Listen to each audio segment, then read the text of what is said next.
Oh, sound check. Sound check. Okay, ladies and gentlemen, welcome back. Oops, sorry. Okay, ladies and gentlemen, welcome back to some more top lane coaching. Today we're going to be looking at Aatrox and Camille. I'm still a bit sick. Bear with my voice, as usual. If you like the coaching you see in these videos, take a look down in the description. You'll see a link to my Fiverr page where you can see the packages that I offer. I'm going to jump in the call now. Hello. Hello. Hi. How are you? Good, how are you? I'm good. I'm sick, but I'm good. Damn. Yeah. So aside from I being got over sick, something like a couple weeks ago. Not fun.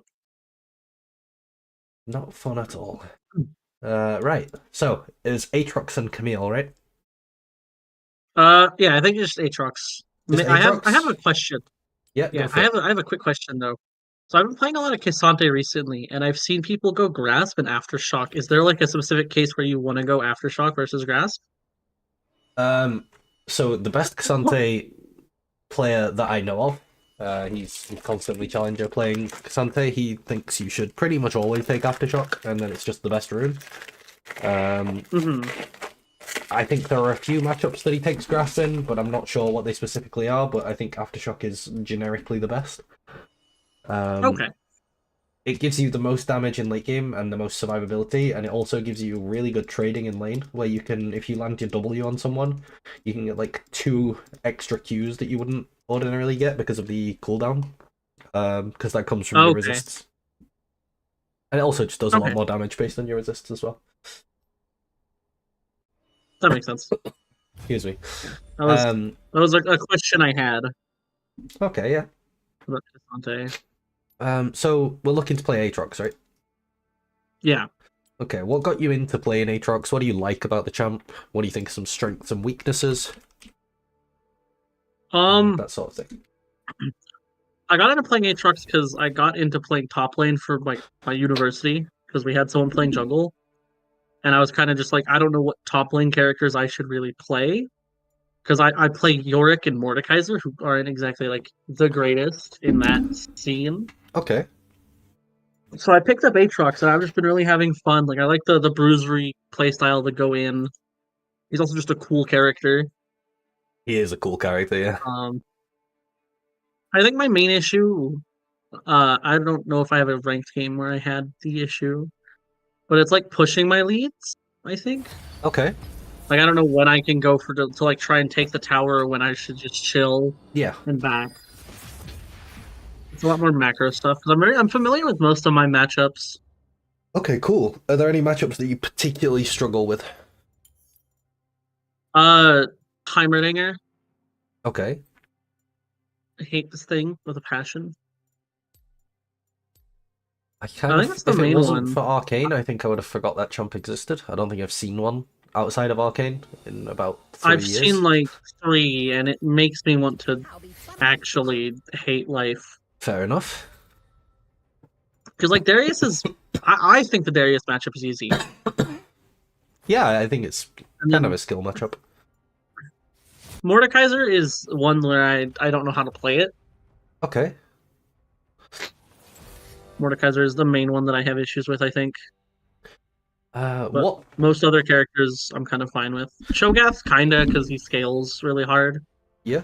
Okay. What's your understanding of like when your champion is strong, when you're weak? Uh, Aatrox is strong when you have items, well, like uh-huh. a longsword. Even just a singular longsword makes you do a lot more damage. Eclipse is a really big spike. Your level 6 spike is also huge. Mm-hmm. Level 11 is big. Level 16 is big. Okay.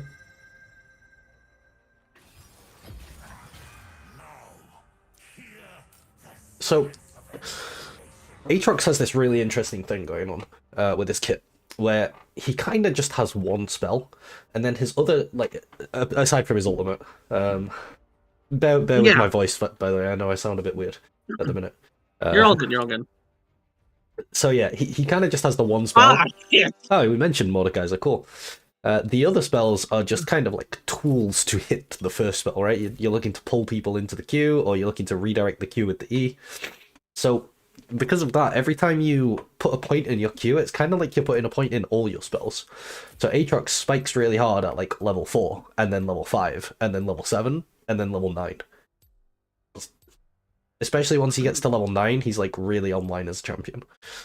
His first 3 levels are actually fairly weak because his Q's not that powerful until you get the second point in it. Mm-hmm. And also the cooldown goes down massively as you put points in it. The cooldown goes down insanely hard. Yeah. I know. I've noticed just from playing games. Oh gosh dang it. Spaghetti code. Okay. Oh, did the game crash? More if they pick no. So what my laptop likes to do is it won't full screen the game, and I'll just put it on like the corner of my screen. Ah, I see. So I have to close it and reopen and reconnect.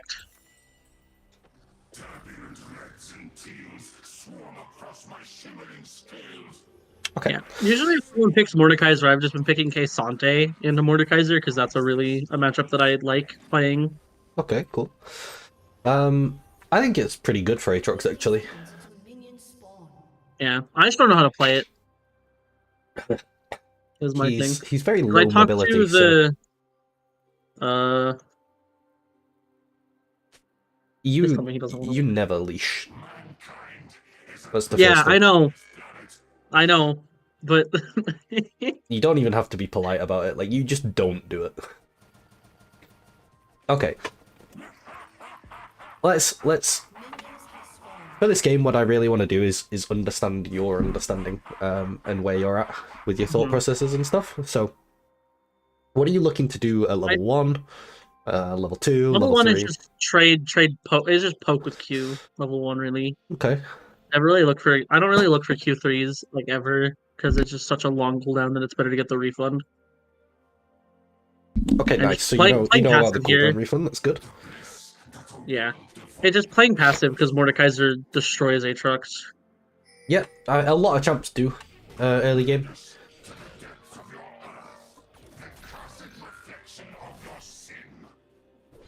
I just want to go even here because I beat him late game.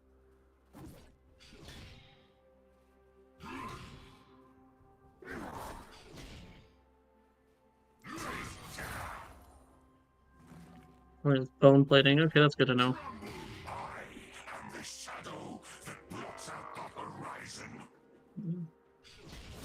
Yeah.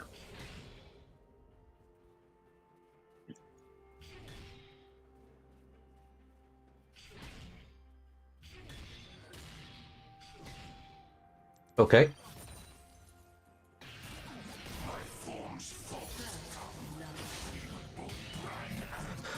Are you happy or sad with this? Like, what's happened with the minion wave right now? It's fine. I Okay. expect it to happen. He gets prio early, so it's just gonna crash, and I'm playing around his level up timer because I played a lot of Mordekaiser. I know that once he gets E, he can kind of just kill me if I don't respect it. Okay.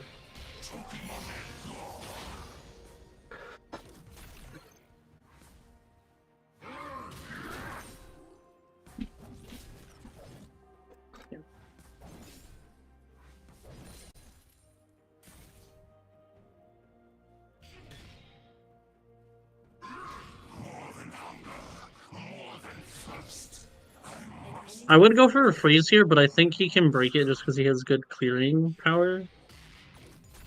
Okay. I'm not too sure though. Interesting.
in your head, is there anything where currently you're thinking like, I could have done this better?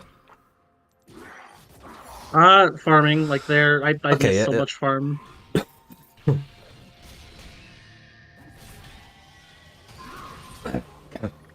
Also, maybe play around my minions more because it does Mordekaiser. He gets a lot better with damage if I'm by myself from ISO damage.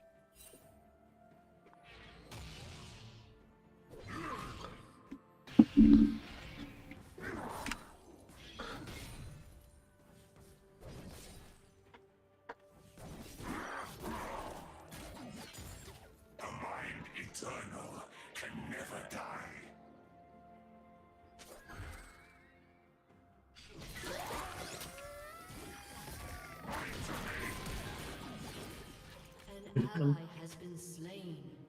An enemy has been slain.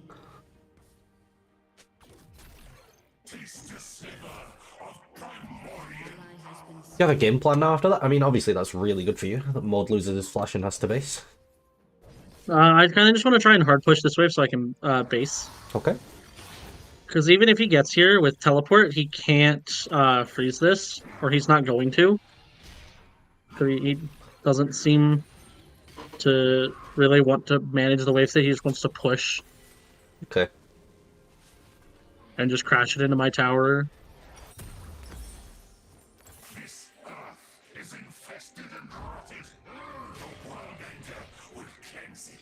Blasting on boots, okay. So he is stronger than me.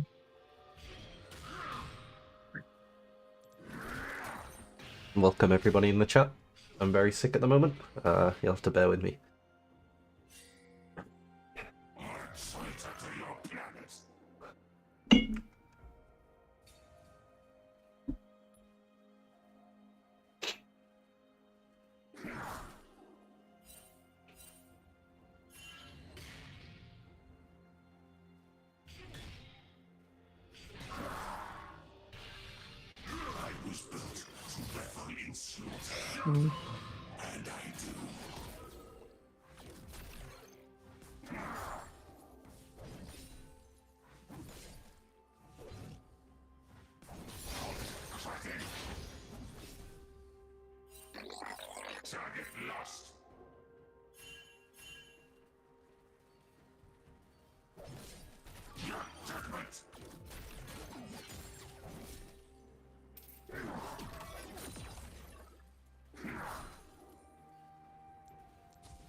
General marches forward. Death is righteous cause.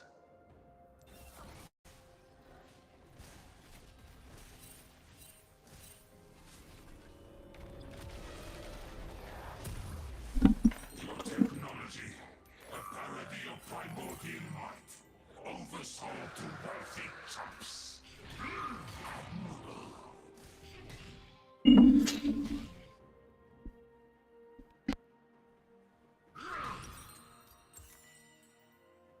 Because this is just a matchup where I play for my item, right? Because I'm much stronger with my first item than he is. You can. I don't hate the philosophy, but there's also mistakes that he's making that you can punish. So if you play from a perspective of like, I'm not gonna force anything on you, right? But if you like mess up, I'm gonna punish that. That's kind of the way I would play this wave. You mean like that? Kind of like that, yeah.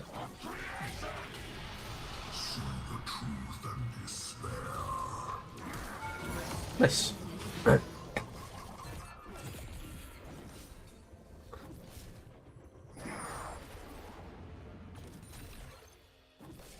One thing that I am like I think I'm familiar with at least is like just the Q damage as it ramps up. Yeah, so each Q does, I think it's 50% more than the previous. An ally has been slain. Yeah.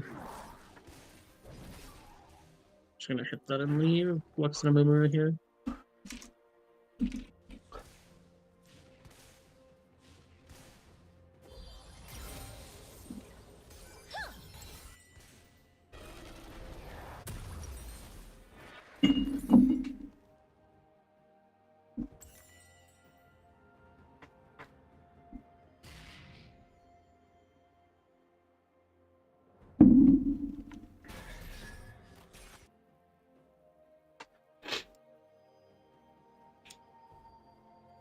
Okay.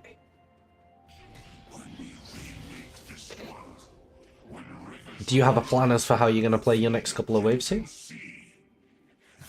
I want to build up a wave. I want to look to punish him for mistakes like that. And just play it slow. Try to just slow push the wave. Look for a crash so I can base. Okay, Because I have Eclipse here. What kind of mistakes are you looking for?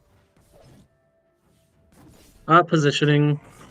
Okay. Using cooldowns like his E there. Mm-hmm. Or if he pulls me from max distance from his E, I'm pretty sure Q2 can hit him in the sweet spot.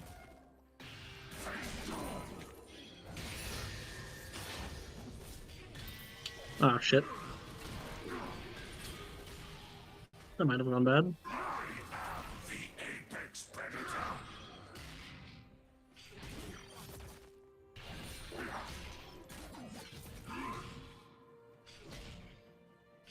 He also doesn't have ult, so I think I'm stronger.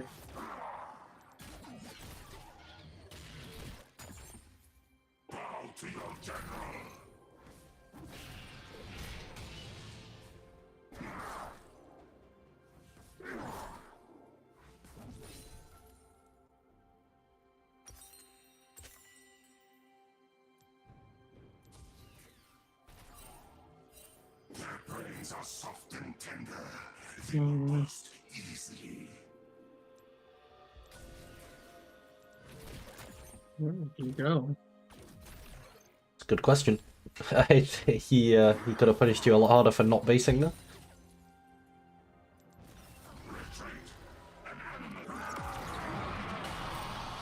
Fuck.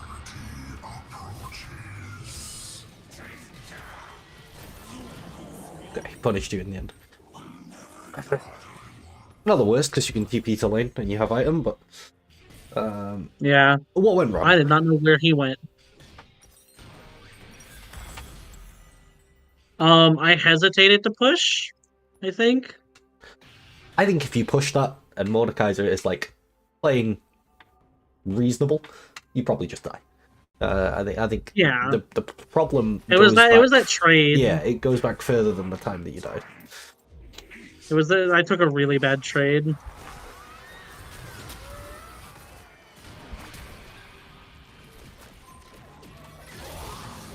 Nice.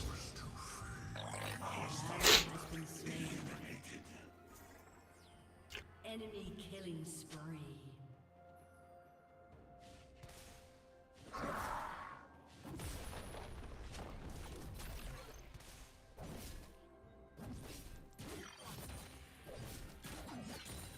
Breathe your tainted air one last time.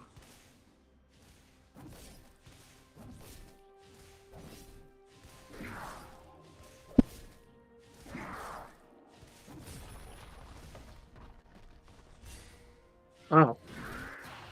He went for the same play that you did. This land teems with life, revolting against animal subjugation.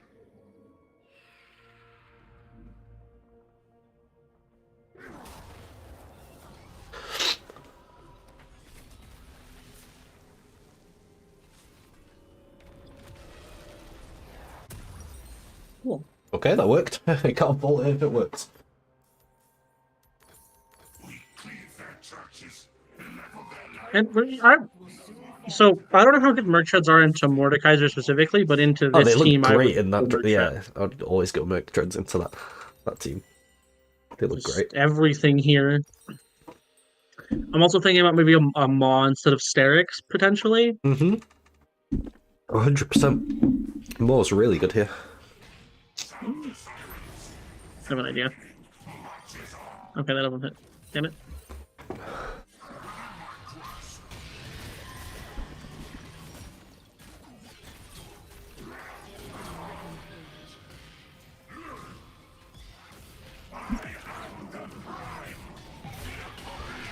Destruction unchained.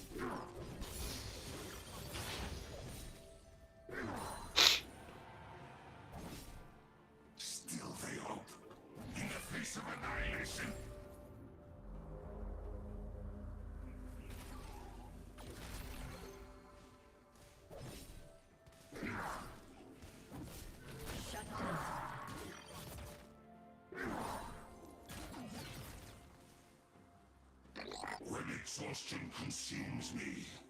I will subsist on hate alone.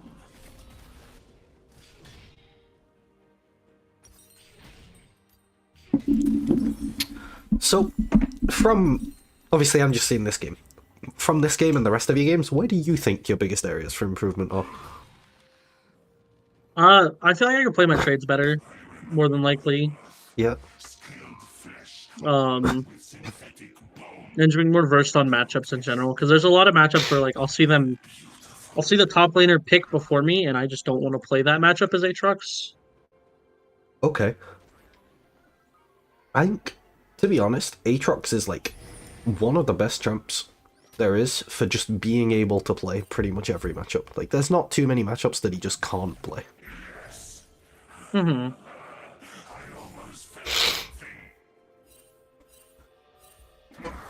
So you have a good champ in that regard. An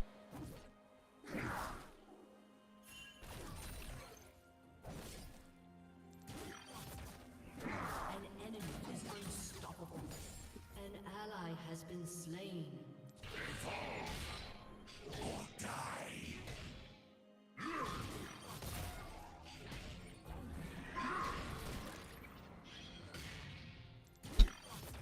Your turret has been destroyed.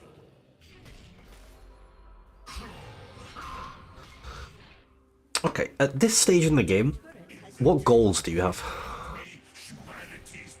Like, how do you I want wanna to sort try of and- progress this game? I want to try and take his tower so that I can open up the map, and then I want to look to move into bot lane to try and take that tier 1. Okay.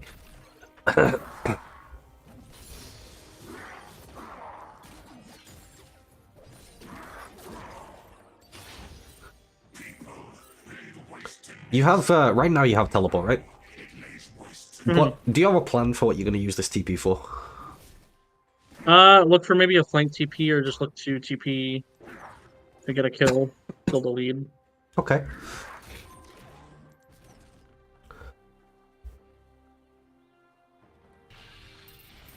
I'm going to let you run away from this guy before I talk at you. Mm. Oh, fuck. So, this TP, there is no universe I would ever use it for anything other than dragon. Maybe if your team already has 2 dragons, then you could be a bit more flexible with it. But when, like, this dragon is going to be the enemy team's soul point, right? So, I would always be using this TP for dragon. A lot of the time as top lane, later in the game.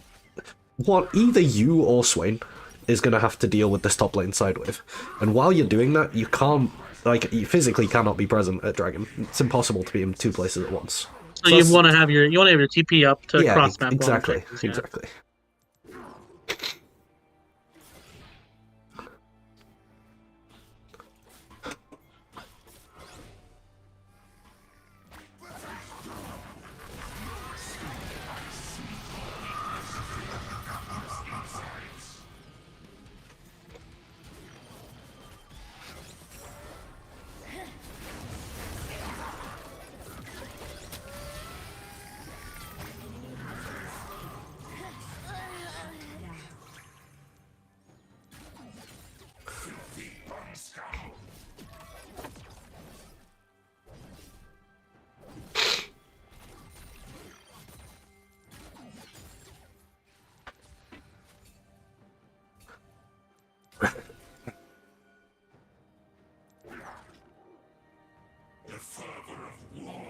Has been slain.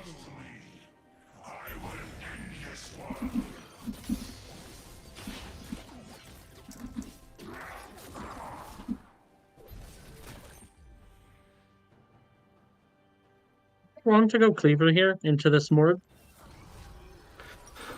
You can go cleaver for sure. You can do like cleaver into more. If that's like as heavy AP as this, you can just go eclipse into more as well. That's fine. But I'm not. I in my notes I wrote about itemization and then I deleted it because I don't think I'm too worried about that at this stage. Final shape makes to break free, to become the world.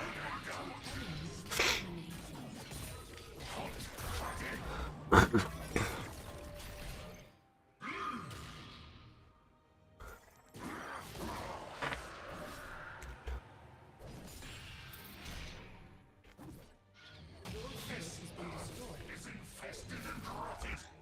The world ender will cleanse it.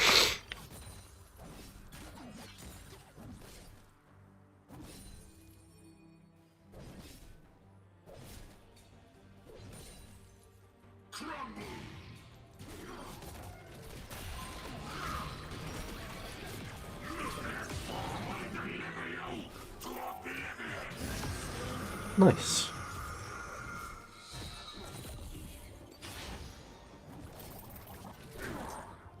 Oh, we lost Dragon. Fuck! Yeah, I mean that was a while ago at this point. Do you sell these man-made weapons out of pity or allegiance? Answer wisely, shopkeep.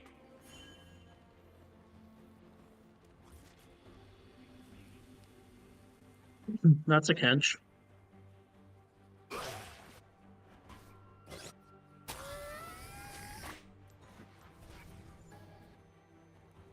My being, bound to find a tissue. Calculators were short-sighted.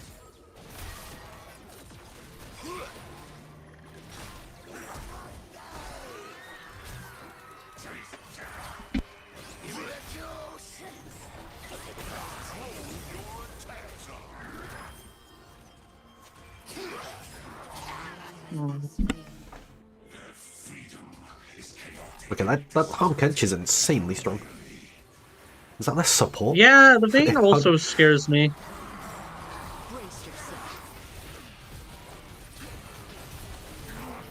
Ow. Yeah, they both hurt.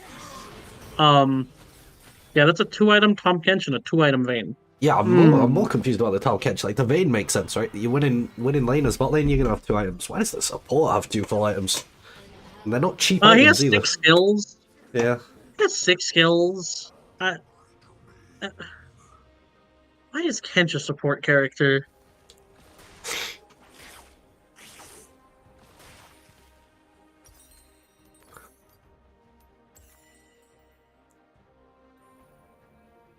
I think they're just gonna get Baron here.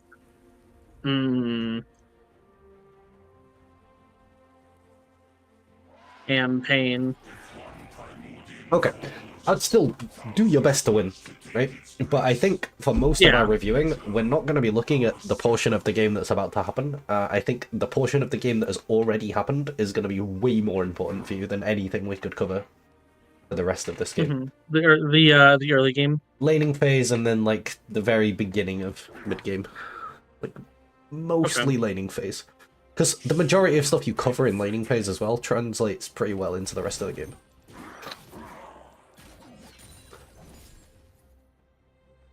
I'm trying to get this tower. Oh. Yeah, god damn it.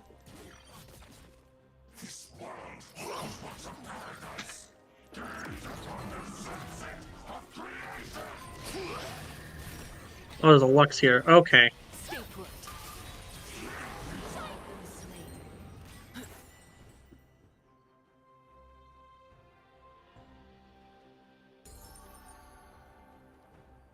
Your team has destroyed a turret.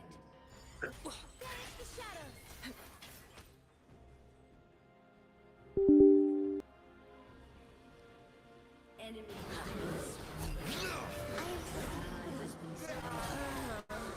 shut down. Your turret has been destroyed.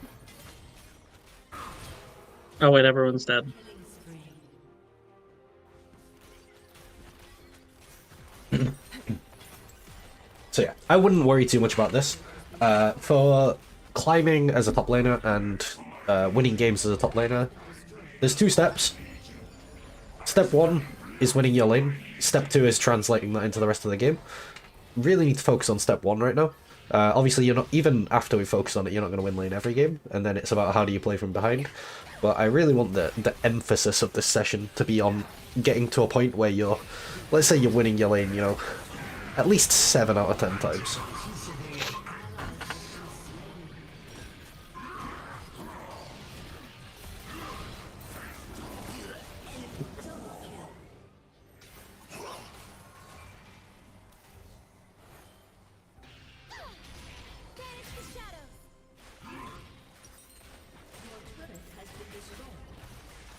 We all have our parts in this fight. Yours has been destroyed.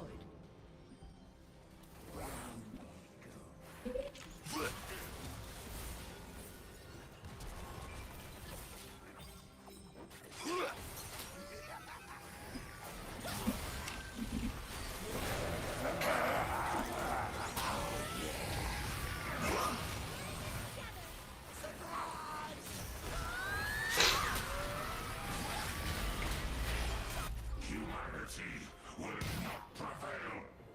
Their victory is but a pitiful indemnity for the pain they will endure.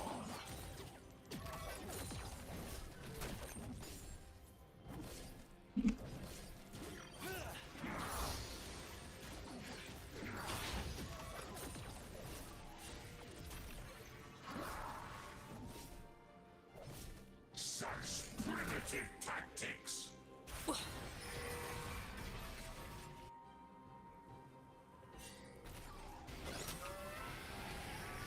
Enemy has been slain. An ally has been slain. Cower, hide, delay the march of death.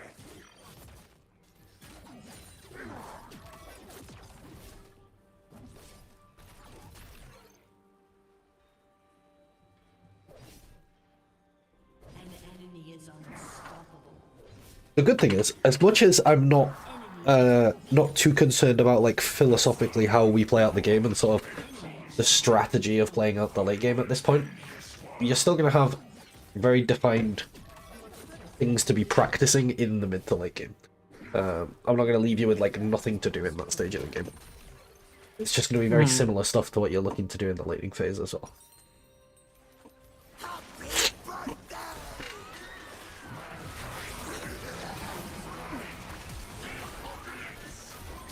Okay. Oh my Tom Kenchel, I'm sad. I'm so sad!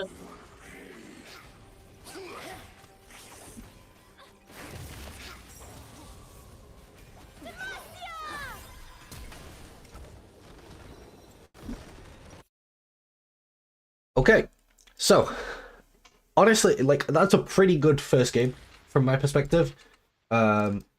Because the goal for that for me is to like assess the situation, and I have very clear things to go over. So yeah, from my perspective, I don't mind that you lose the game. It doesn't bother me at all. The good thing is I know what to talk about. I want to talk about the things that will get you the most bang for your buck, and I think I know what they are. So, number one, if you're playing Aatrox, especially if you're playing a champ like Aatrox, this is going to go quite a long way for you. Turn off those indicators on your spells. I don't know if you're manually casting instead of quick casting, or if you have quick cast with indicators on, but it looks so slow on your Qs, specifically on your Qs. So it'll be in-game hotkeys. It's like the first tab on the Oh, hotkeys, I see. And then you see that little tick box, so it's replace quick cast with indicator in the quick bind UI. If you just uncheck that, and if you go in the practice tool and see how that feels, no, like uncheck them both. Yeah, there you go. Just have a little feel of that. Your Qs will feel so much faster. Now, the downside is you don't see the outline, which it doesn't really matter. As long as you play your champion a reasonable amount, you will know where your Q is going to go without seeing it. Even when you have the voice crack, Jesus Christ. Even when you have the indicator on, you kind of know where it's going to go before you do it anyway, because you're throwing it there. It's just I have a friend who is master in jungle, and his Jarvan EQ combos were so slow, and this is the reason for it. So if you the top button on all those buttons will turn your cooldowns off, and you can just spam your Qs, and it's just so much faster. I don't know if you can feel. Oh my goodness! Oh my god! So that's What like is this? number one, is just get used to that, and you'll have to like learn the ranges. There's a lot of stuff we're going to be doing in practice tour, so I'll show you how to set all of it up when I do it on my own. But first things first, what is your... Are you NA1? Is that your tag after your username? No, it's hashtag real. In caps. Like the word real? Yeah. Okay, yeah, I got you here. Thank you. Right, I'm going to share my screen to you. That was just the first thing. It's like a really easy thing, and it was just, you know, go in the practice tool and change the setting. But now that that's sorted, I'm going to go into the VOD, and I'm going to talk about the things that I picked up on. Can you see my screen share? I can. Awesome. Just waiting for this replay to download. It does take a minute. Yeah, it takes longer for me on NA as well. I don't know why, because, like, it's not like downloading things has meaningful ping, but for some reason it just takes longer to download NA replay files than EU ones for me.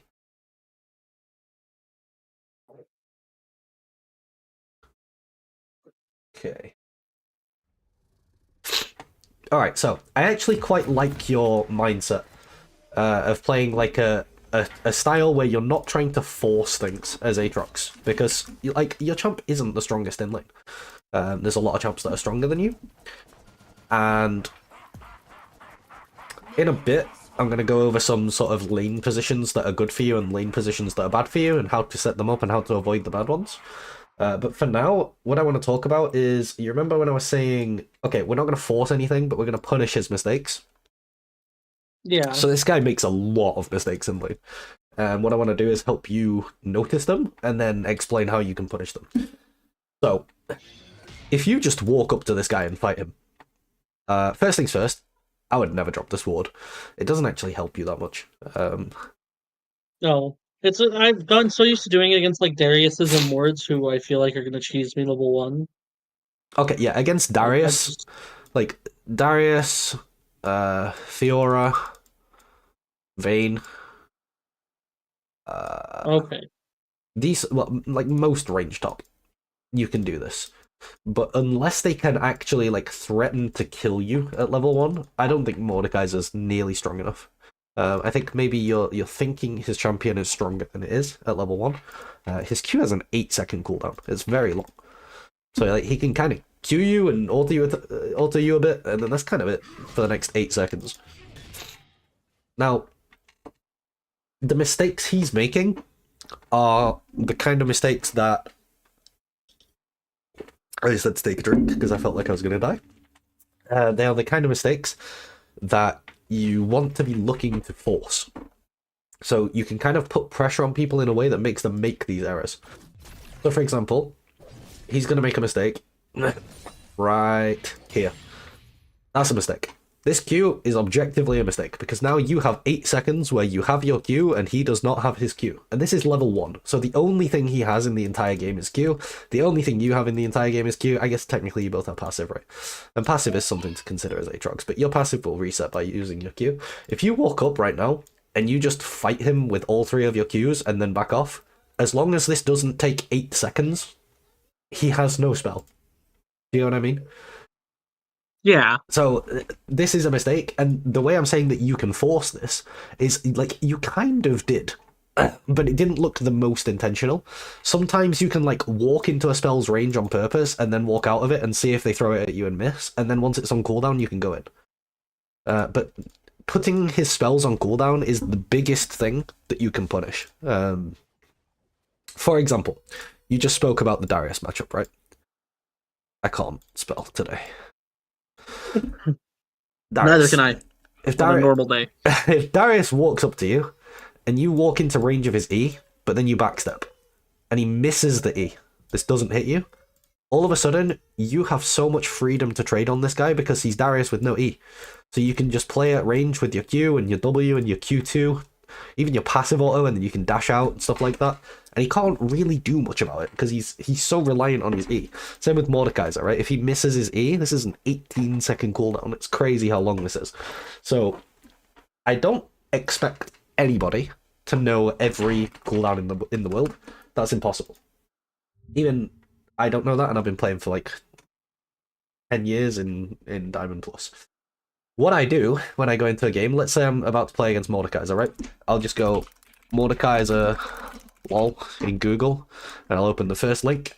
I'll just have a look. So his Q goes 8 down to 4 as he puts points in it, W 12 down to 8, E 18 down to 10, and Alt 140 down to 100. Okay, and then I'll just try and remember that in game. So now at this level, it's mainly for like the early lane as well. Like when he's got his Q and his E and his W, I'm like, okay, his Q's 8, his W's 12, and his E's 18, and I can play around that. I can try and abuse these windows. So abusing cooldown windows is the number one concept that I want you to think about. The other concept I want you to think about, this is really, really big for specifically Aatrox. Okay, so what determines whether your trade is like really good or just kind of mid as Aatrox? Hitting sweet spots. Yes, exactly. Now,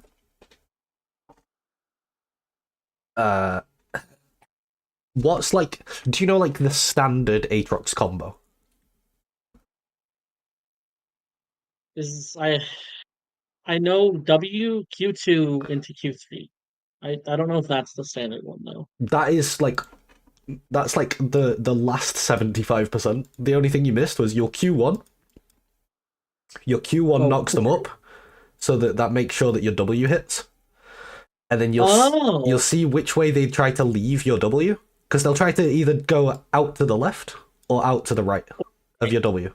Unless they're Garen, in which case he's gonna run directly at me and I'm gonna. Then you E backwards. But yeah, so your Q1, you'll hit confirm the W off the Q1 knockup, and then you'll Q2 to the side they try to leave, which means they will get hit by this too. And then the W and then you will Q3 pull is them the into center the of the Q3. W. Yeah, exactly. Yeah. So this one hit confirms this one, which kind of hit confirms this one, which hit confirms this one. So the one you have to hit is this one. But if you manage to hit the Q1, it kind of flows into itself. So I never knew Q1 was part of that. Hitting that Q1 is the really important thing. Now, when is the easiest time for you to hit a Q1 on someone? Then they're last thing. Exactly. This guy's going to stand still in a second, and if he doesn't, he's going to miss this minion. So this is, like, there. He stood still to auto that minion. So you could throw your Q at him. And he has no Q as well, so then you can... another thing that's really nice is, let's say there, right? All you have is... I don't think you actually have passive, because you used it to farm a minion. Yeah, but that's fine. You're going to use your passive to farm a minion. But let's say you do have passive, just in case you didn't know this. So if Mordekaiser's here, and he stands still to hit a minion, and Aatrox is here, and you Q him like this, you can then walk up, and you can passive Q2, and the passive range matches really nicely with the Q2 sweet spot.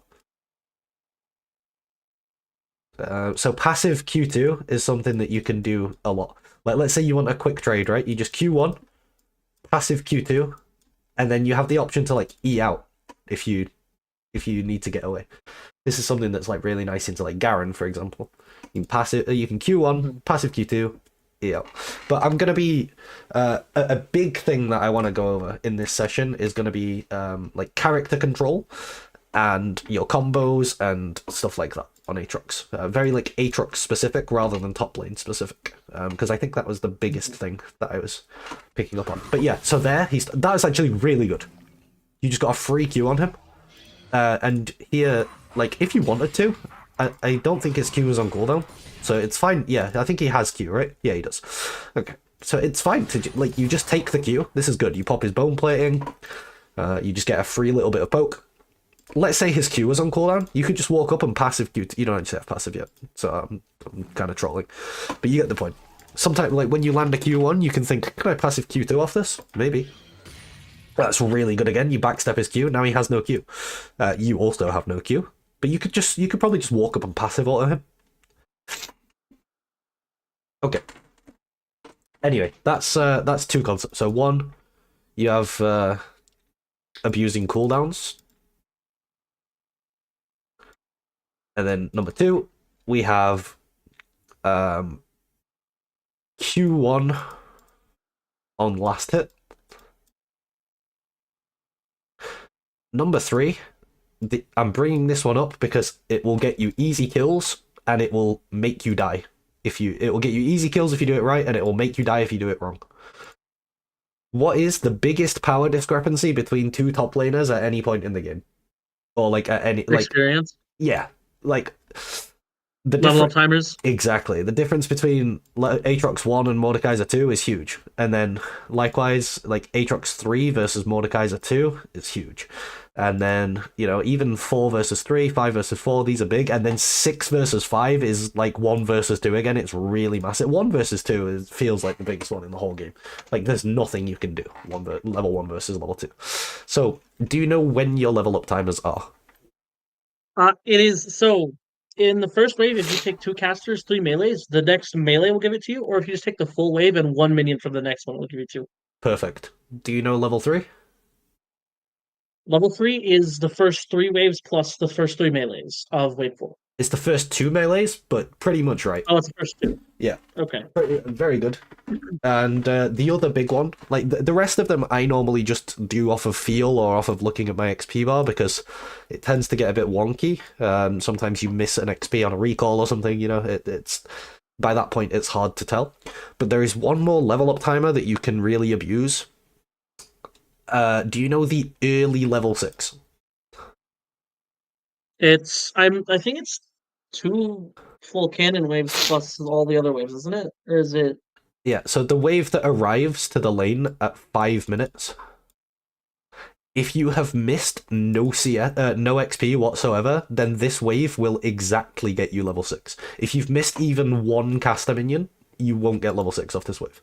So sometimes you can get an easy kill off of them not expecting you to get level 6 this early, just off of the 5-minute wave. But to do that, to get this level 6, you have to get literally every single minion of XP in the game. Or let's say you've got a kill or something, then maybe you could lose a minion, right? But if it's just minions, then yeah. So those are the 3 main concepts I want you to focus on for now. Mm-hmm. Landing those Q1s, or even like you can do like Q2Es to get some nice poke on people once you've got some points in your Q. But landing your Qs when they're last hitting, abusing their cooldown windows, and playing off level up timers. So, first level up timer is going to happen here shortly for him. You're backing off. This is good.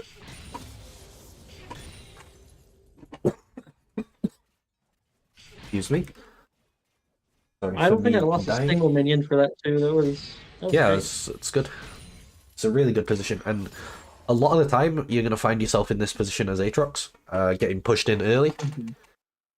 Yeah. So one of my notes that I have on here is explain slow pushing from both sides. So what's your understanding of like what's happening in a slow push? So what is Mordekaiser's goal here, and what is Aatrox's goal in these pushes?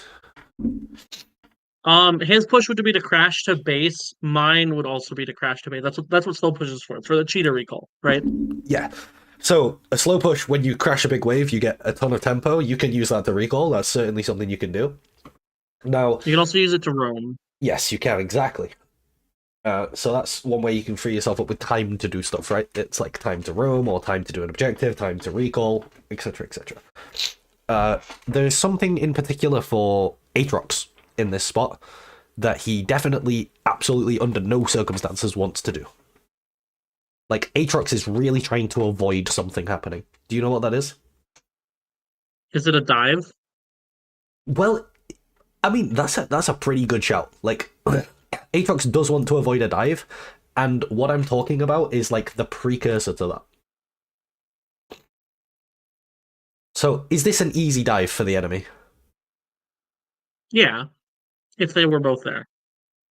I I don't know where I think the moon was on Raptors. I don't think it's the easiest dive in the world. It's like a level 2 Amumu, level 2 Mordekaiser. Okay, that's fair. Let me do you a hypothetical. Is this an easy dive? Yes. Yes. I've done that to people. Exactly. So when you're getting slow pushed into, There's two You reasons. just don't want to trade HP. Yeah, there's two reasons you don't want to trade HP. One is so that you don't get dove. That's the first one. The other one, and then the other is the river plant. Is it? I'm not even thinking too much about the plant. I'm just thinking about what you have to do as Aatrox. Like, what is going to happen to this wave after it hits the turret? It's going to bounce back. It's going to start pushing this way. And it gives me a chance to slow push. Yes, and if you push up, the wave will start pushing after he pushes it into the tower, because it's going to bounce off the tower. If you push up and you're on this health, like, it's really bad. I am going to die. He can either just run you down the lane and kill you on his own, and then the wave is frozen and you're completely screwed, or his jungler can just come in and kill you and you're completely screwed.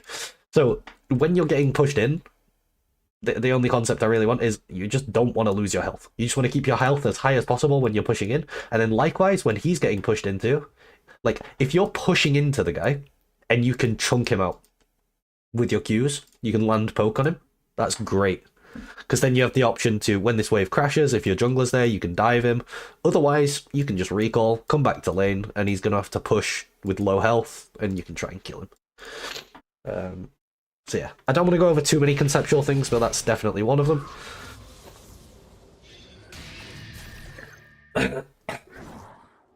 I think pretty much the rest of what I have, except for a couple of things, is going to be mechanical stuff. So after this, I'm going to go into the practice tool, and I'm going to show you some Aatrox specific stuff. But we'll look at the rest of this lane phase.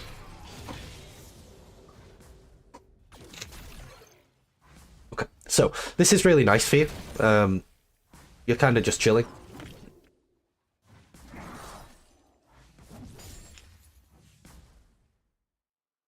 Okay. At this point in the game, you said you were thinking about freezing this. Yeah. Do you know why this wave can never freeze?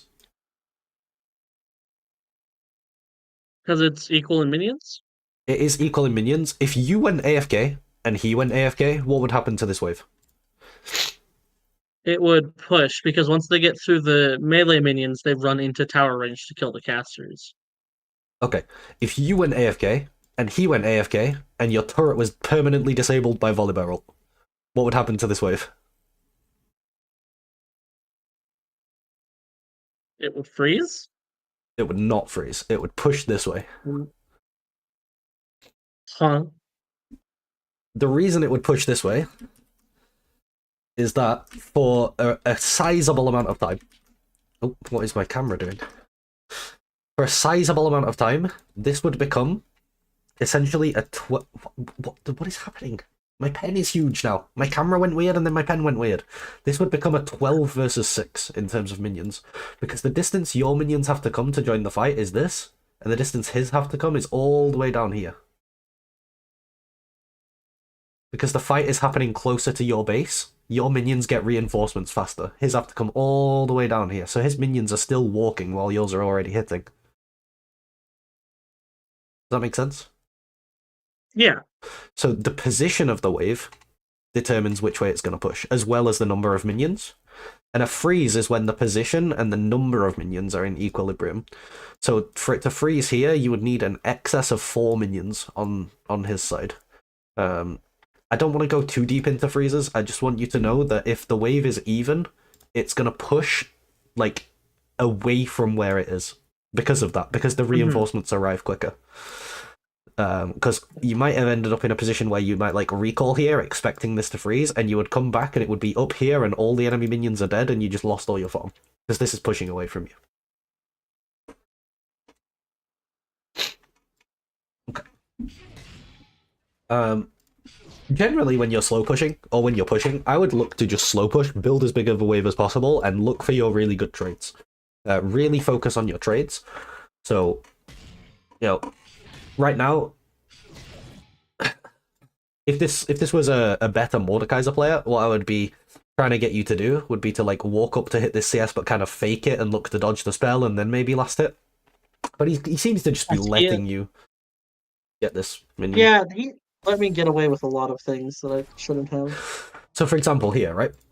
If you're stood here instead of here, the reason I would want you to be a little closer in preparation is because I'm thinking about this minion. When he goes to last hit it, especially because he's standing sort of not behind where his minion is, like let's say, or even if you're here. This is a really nice angle for when he last hits this minion here. You can do a Q1 into a W, into a passive Q2, and then it pulls him into the Q3, and then if he tries to, like, that's your whole thing, right? And then he has his auto attacks with his passive, but you can just E out after that. It's gonna be like a really standard trade for you. So look, like he just stands still. Now his minion is kind of in the way, so you maybe didn't get the full combo, but you could get like a Q on him or something. But every time he goes for a minion, you can start looking for these things. So for example, this minion is in an awkward position for him. He's gonna have to walk really close. Okay, that hits you. That's unfortunate.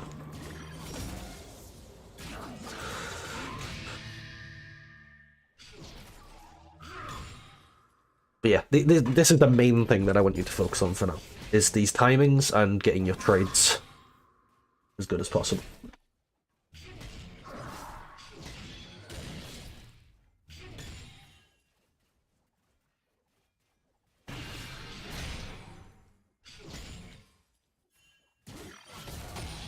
Okay, landed that Q. And I would actually, for quite a while, I would start judging your success, not even by like the creep score difference that you get in a lane or the kill. I mean, kills are great. If you get kills, that's great. I would start like mentally, internally judging your own success out of how many of your Q sweet spots you can hit in a lane, and like how many CS you can punish with a Q sweet spot and stuff like that. And you'll just feel yourself improving at it the more you consciously think about it.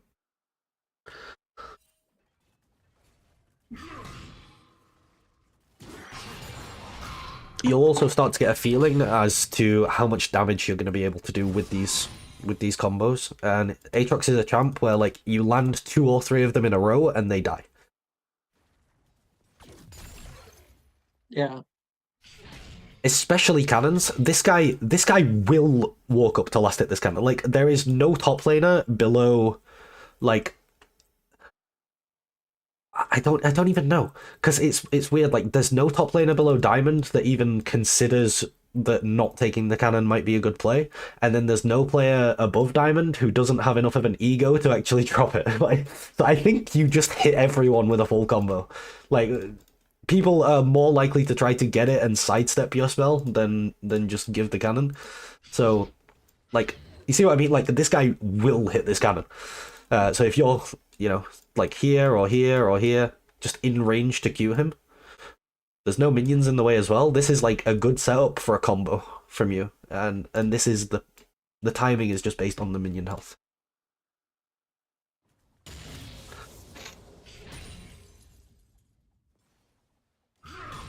So you're never really looking to all in him. This is what I meant by you're not looking to like force kills on him or anything. It's just every time he does something like this, you're just looking to get a little bit of poke or a trade, a little combo on him maybe.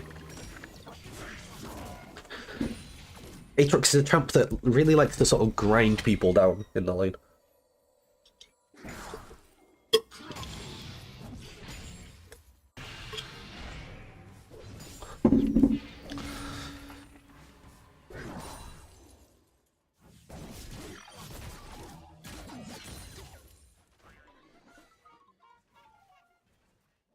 Okay, here, I think here this is like 30% thought process issue and the rest mechanical. Like, what do you think the right thing to do in this situation is? Because for me, this Mordekaiser is kind of screwed.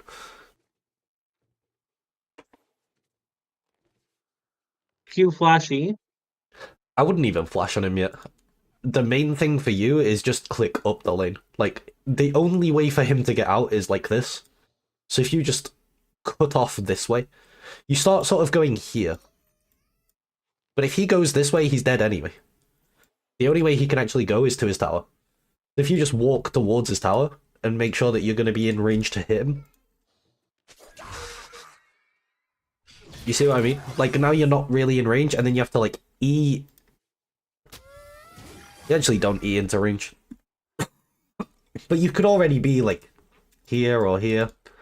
Rather, Yeah, it's and then much he's easier just if you dead. Because even if he flashes, he's still in range to get Q2'd. Yep. Okay. What's the combo? This is really nice, by the way. Like the fact that you just walk up and Q1 off of the Fiddle Fear. This is really good. So once you start linking up with teammates, instead of looking for people to stand still for last hits, you can start looking for ally CC to set up your combo. So you use the ally CC to set up your Q1. That's great. What should come next?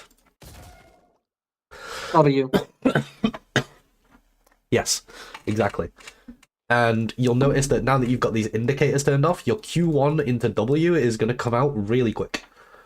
And the W will hit while he's still in the air from your Q1. It's going to feel really smooth. The Q1 W, and then he's probably going to have to flash out of your W, and then you can do like Q2 E flash or something to make this Q2 hit, or just Q2 E if you're in range, and then he dies. There you go, he flashes out of your W. I don't think Q2E hits. I think you probably do have to Q2E flash, which is something hard, but I'm going to get you to practice stuff like that in the practice tool. I think I can get it with Q2 flash. You can probably get it with certain, Q2 flash as well. There is also something with Aatrox Q2. It's only the Q2 that does this. But let's say you are here, and that's actually a really bad example. You're here, right? I know the hit, like it's like the corner hitbox, right? Yeah, Where yeah, it's yeah. a lot longer than it seems. Your Q2 wouldn't hit like this, but if you threw it like, if you angled it like this, it would hit him. Sideways. You do it sideways, it'll hit him. So you could kind of aim it up here and E towards him, and that would probably hit him. You just want to aim it sort of, what's the... How do you explain it? If this is 90 degrees to him, this would be 45, right? So you want to aim it at a 45-degree angle? Like that? Yeah. Yeah. And then you just E towards him. That's like a pretty big optimization thing. But yeah, I think that guy should have died, as well as losing his flesh. But that's okay. Still really good.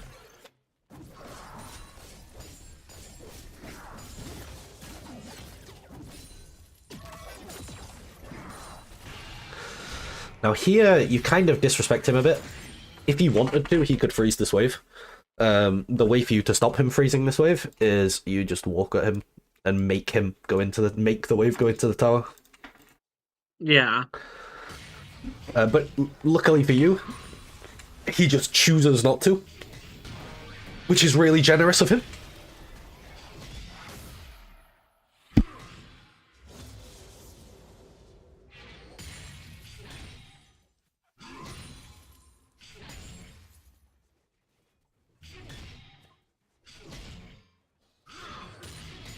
Okay, we TP back.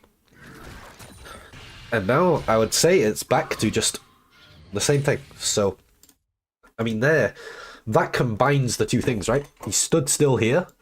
He stood still and queued the minions.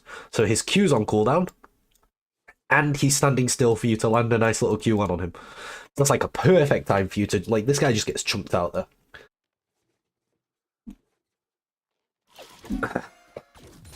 And what you were saying before is really good, by the way. When you said that a lot of the time in your trades, you're just looking to use your Q1 and your Q2, and then let the Q3 expire to get the cooldown refund, that's really good. So, like, let's say he goes for a last hit, like there, he goes for a last hit with his Q, and you just Q1, W, passive Q2, and then you E away.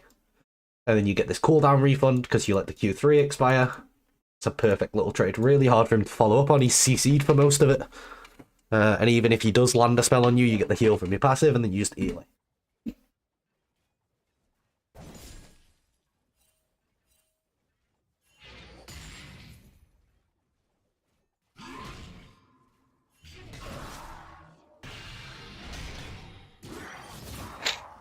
So yeah, there you're kind of like, you lose a lot of health here because your mistake is that you just Q1 E in.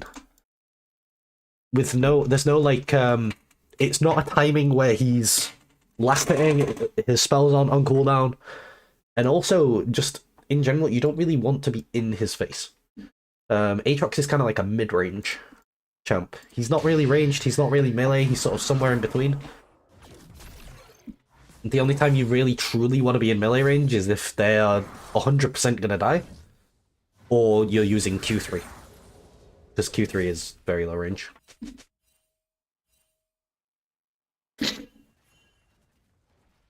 What was he doing here? Was he getting Scuttle? He's clearing a pink ward. I think his goal was to get Scuttle, yeah. Does he just spend the whole time getting Scuttle? Yeah. Okay. Yeah, I mean, he's still doing it.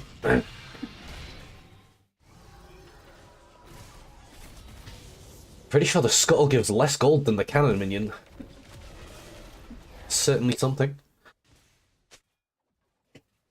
That sounds right. I was so confused as to where he went. Okay, the only thing I want to really talk to you about with itemization, this is actually when I wrote itemization and then deleted it. This item here, Caulfield's Warhammer, is so bad. It got nerfed, and ever since it got nerfed, it just feels awful. Like, it gives the same amount of AD as 2 longswords, but it costs more than 3 longswords. It's really sad how bad this item is. So anytime you would buy Caulfield's Warhammer, just buy 3 longswords. And if, like, let's say you have a little bit more, just buy longsword pickaxe. These are both way better bases, because they give you, like, either 35 or 30 AD for pickaxe longsword and triple longsword, respectively, instead of just 20 AD on the Caulfields. So when I buy Eclipse, I always finish this last. I just get all the longswords and the pickaxe, and then I finish this. That's literally the only thing I wanted to talk to you about, and it's just because you lose so much damage at a point in the game where damage is so important, because you're like trying to win your lane early to get the snowball rolling. Like stuff like 10 AD really matters at this stage.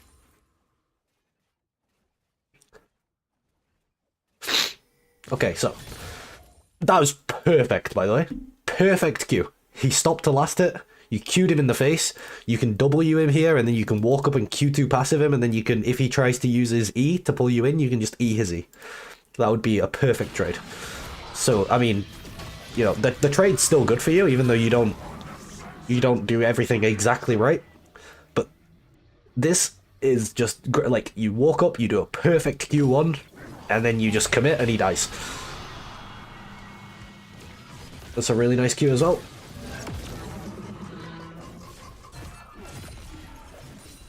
Solo bolo.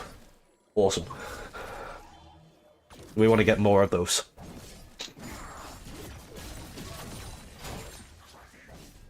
Okay. In my notes, I wrote... I basically just wanted to tell you that the only reason in this scenario, you've just killed him and pushed the wave, right? The tempo is worth so much more than the turret damage. If you get to walk up and just hit the turret and the plate dies and you get the gold, then yeah, fair enough. But in this position, just base. And just get back into lane faster. Because the tempo is worth so much more than the turret damage.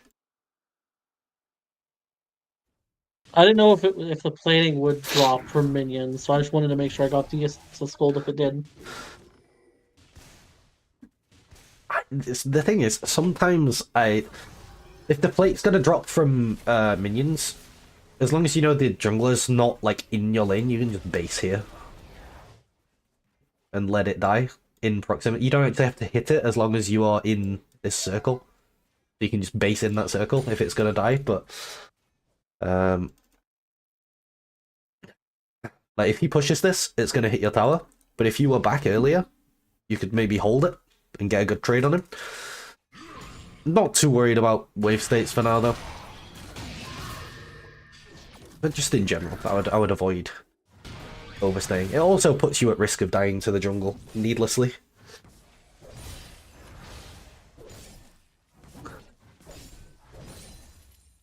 Okay, starting to push out.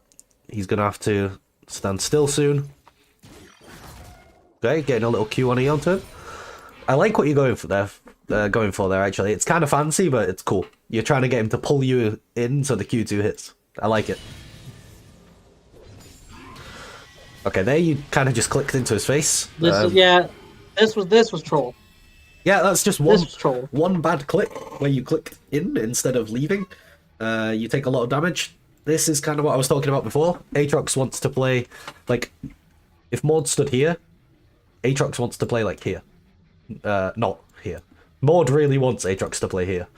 Because Maud is a melee range champ, Aatrox is a mid-range champ. So if you find yourself fighting him in this range, it's not going to go well for you.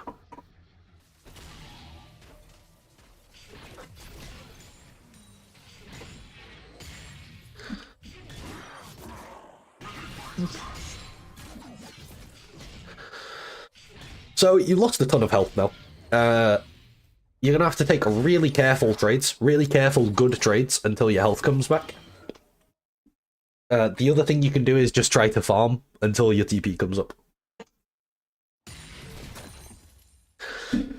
What I don't think you can ever do is push the wave. Oh, especially after that. So yeah, here, like, honestly, this is a pretty good spot for you. You could just take the recall, and maybe Maud pushes this wave and you lose it, or maybe I'm overcomplicating it by telling you this, but what I like to do is pretend I've recalled, and then he pushes the wave, and I just catch it under my tower, and then I recall, and then I TP. But the main thing is, in this position, you don't have the luxury to walk up and push the lane, and it's just because of the mistake you made earlier. Your health isn't high enough, so you have to take some form of small loss here, just based on that. Otherwise, he's just going to kill you, which is exactly what happens.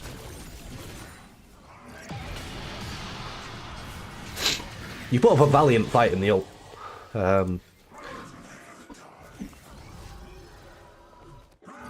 I don't think there's actually much you can do. He just kind of kills you there. He presses R on you and you die. But yeah. Let's look at this though, because he's about to get feared by the fiddle. Good Q. Okay, he flashed that one. Okay.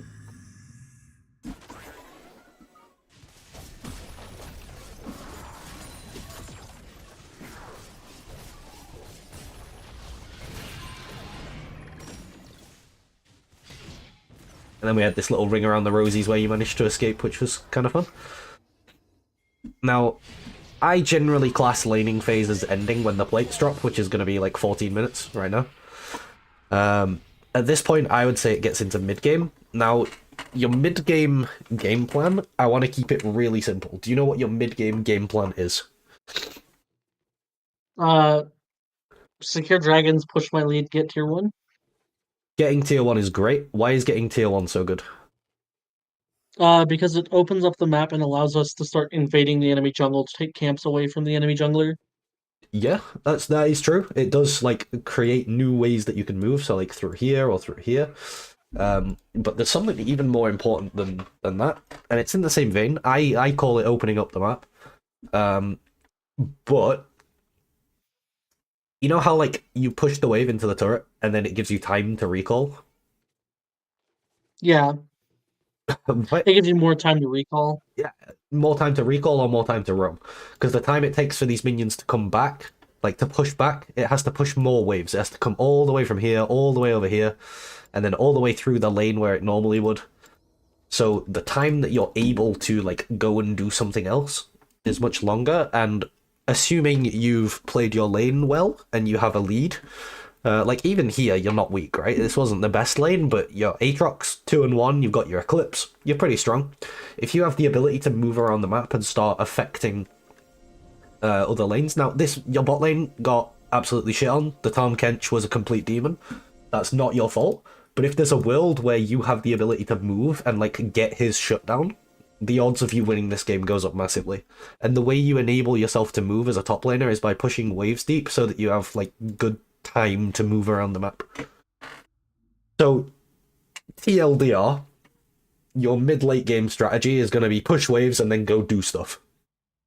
And that's about as complicated as I want to make it for now, because I want to focus mostly on on other stuff.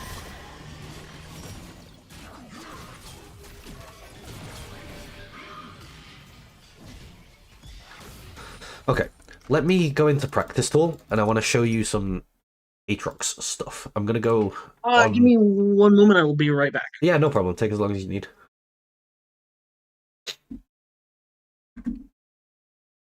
Welcome everybody in the chat. I hope you're all having a nice day. Bear with my voice. I'm very sick. Oh god, the client died. Spaghetti code. Yeah, Riot.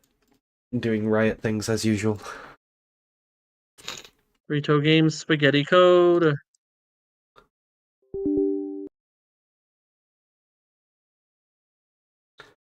It is kind of hard to... Oh, my title's wrong. Why does it say patch 14.20? 14.24. There we go. It is kind of hard to show the main Aatrox combo, the one where you judge which direction they move, because training dummies don't move. Yeah. But I will just, like, I'll pretend the training dummy moved. So my Q is gonna miss, but if it was a human, it would hit. Because it's AI, it will not hit. Yes, the AI is not very good at moving. I know, I've played against bots. Okay, Aatrox. I'll just use the default Aatrox. Make it clearer. I have Comet, ignore the Comet. I just have whatever page.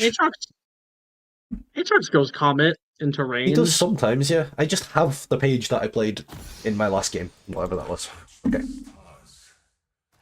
So I'm just going to come into the practice tool, I'm going to make a target dummy, and I'm going to put myself at level 6 so that I have all my spells. Okay. The main things that I want you to practice, you've got your standard combo, which is going to be... So it's Q1, you W off the Q1, and then you Q2 to the side they try to dodge from. Why is my ping so high? What the fuck? You Q2 to the side they try to dodge from, and then you let the Q3 pull them in. So like this.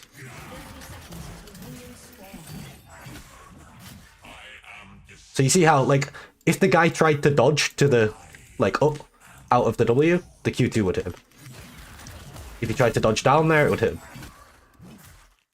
And you're trying to, like, figure out which way he's dodging, so he's dodging up. And the knock up from the Q2 will keep him inside the W to let the Q3 land. That's your standard combo.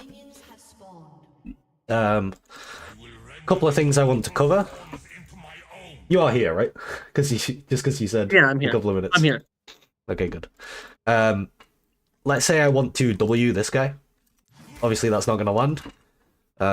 You can W E. So you can W first, like that. It's actually still not in range.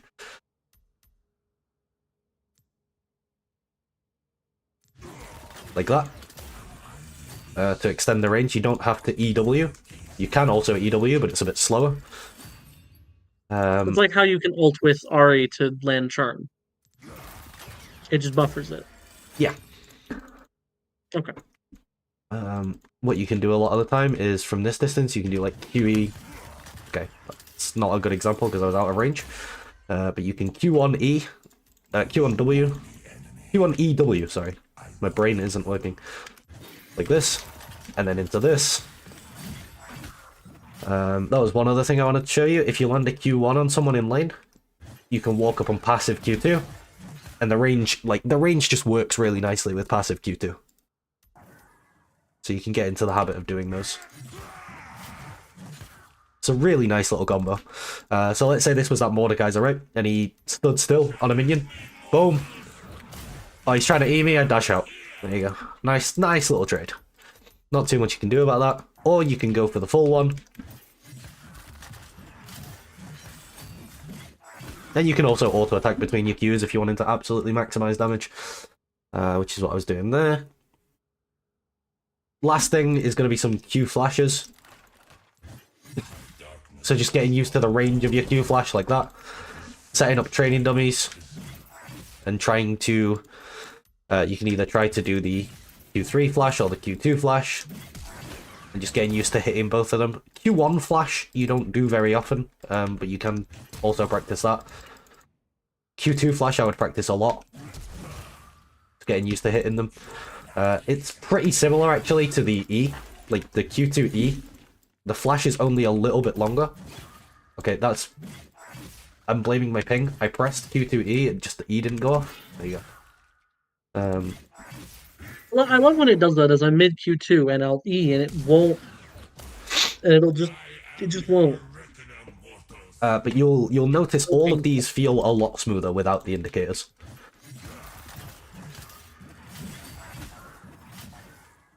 You can mix them up as well. So there I did Q1W, Q2, and then I did passive Q3. That works too. So you can do...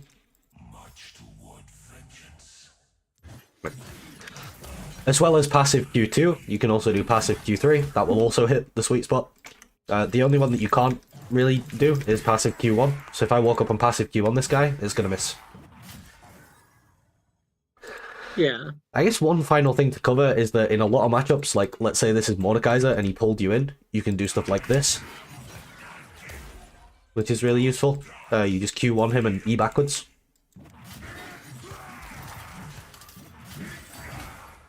That's a really nice trade. But definitely focus on... start thinking about your Qs as like a chain. And the difficult thing is hitting the first one. Because if you land this one, the rest of them sort of land themselves. Okay, with that in mind, do you have any more questions about that game before you play another game? No, I don't think so.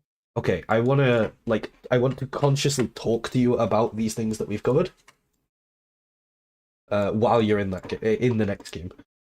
There is one more thing I want to mention, but I can talk to you while you're in queue about it. Sometimes your camera looked really jumpy, like it looked like it was moving too far. I don't know if you ever feel that, but there is actually a setting to change how much your camera moves when you move your mouse to the edge of the screen. Sometimes it just looked... Wait, really? It looked like it was moving further than you would like it to. So if you would like it to move less, it will be in-game, and I think it will be in game.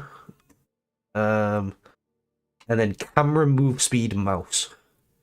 So that you would have to play around with it, but that will control how far the camera moves every time you put your mouse to the edge of the screen. So if you want to go in practice tool and play around with that before you queue up for a game, go for it.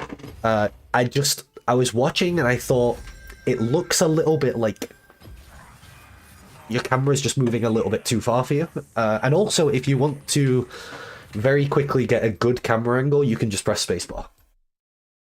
Yeah, because it centers it on your character. Yes.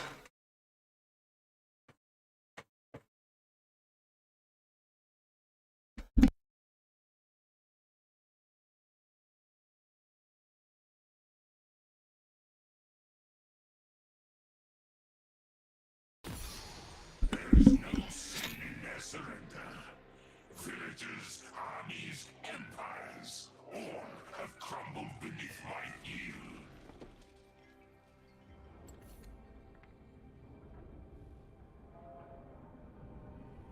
Yeah, just it might feel weird as well if you change it, because you'll be used to it being at a certain point, but I just wanted to make you aware that that setting's there. Even if you decide you don't want to change it, just... it's there.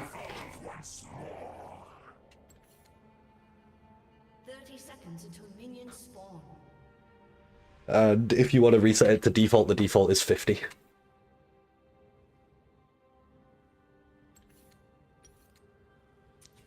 We're gonna try this. Alright, See let's if go. it makes a difference. Oh, why is my client... What's going on? Okay, we're good. Okay, so while we're in the queue and while we're in champ select, what are you thinking about in this game, in your lane? Itemization, windows to trade, and windows to go for my combo. Yes. So I guess those two are the same thing. And what are the mistakes or windows that you're looking for to land your combos? Looking for them to use important cooldowns or going to last hit a minion. Perfect.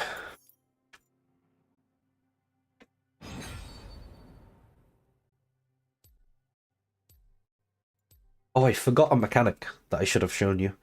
Are you aware that you can reset your auto attack with your E? Yes. Okay, good. That's really helpful when you're farming under tower. Tiamat. Yeah, sometimes you just need the little extra bit of damage to finish someone, but most of the time I just use it for farming under tower. If like a minion needs 2 autos to die, I'll just auto it. Cool foam.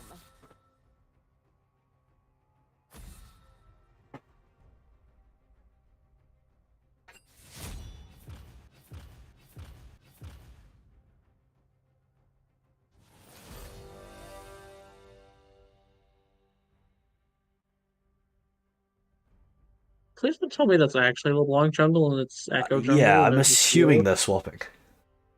I'm gonna hope. I'm also gonna hope.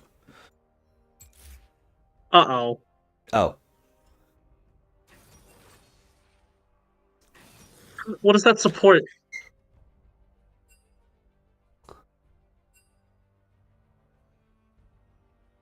Okay, they are swapping.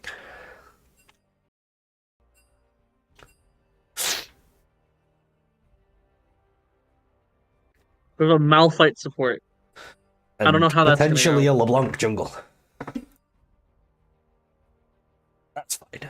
We're just gonna focus on lane and gap the Okay, we enemy have top top lane. laner. It's not as sketch as it was before. It's a Nocturne now. Okay, okay. It's the normal jungler. I'm all for the off meta, but I want the stats to prove it functions.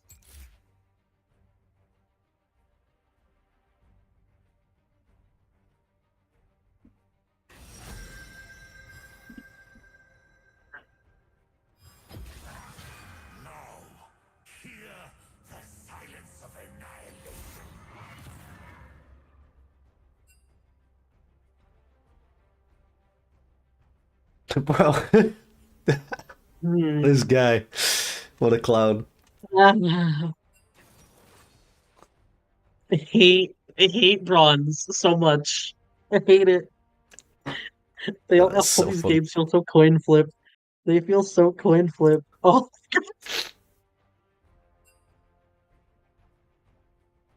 oh. So, Okay, this is gonna be really funny. when I said your mid late is going to be an extension of the stuff we're doing in lane, it's going to be like in every fight you go in, you're looking to land these same combos. Sometimes it'll be your Q flash, sometimes it'll be your standard combo. It's just there's more targets in mid late.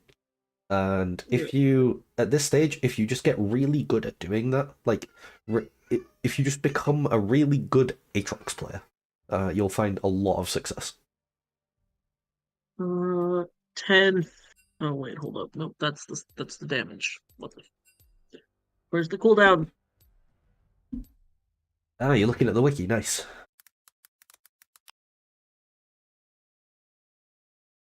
So on the wiki, the cooldown is like in line with the name. So it has the name of the spell, and then the cost, and then the cooldown. Okay. So the big ones are going to be his E and his W. The Q, every time he does an auto attack, It it has a reduces the cooldown. So yeah. So it's W 22 to 14. So that's And then that's E is gonna be 10 to 22 for 7. most of the game because he maxes W last. So it's basically gonna be 22 the entire game. E he So it's just maxes once he uses second. W. Once he uses W, I want to just look for the combo. Yep. Because you can't get out of it if his W is on cooldown.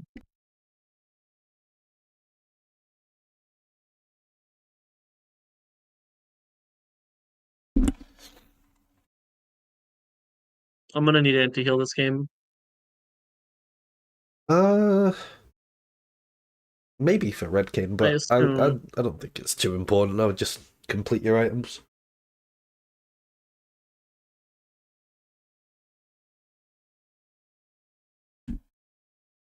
It's really plated. I guess it kind of just depends if this Lux is any strong at all. If I go any MR item.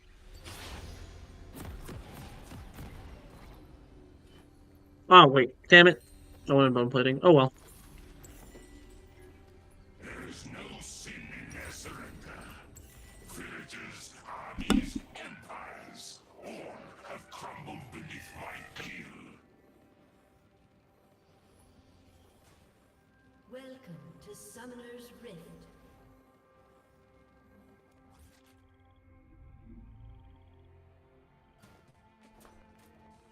Seconds until minions spawn.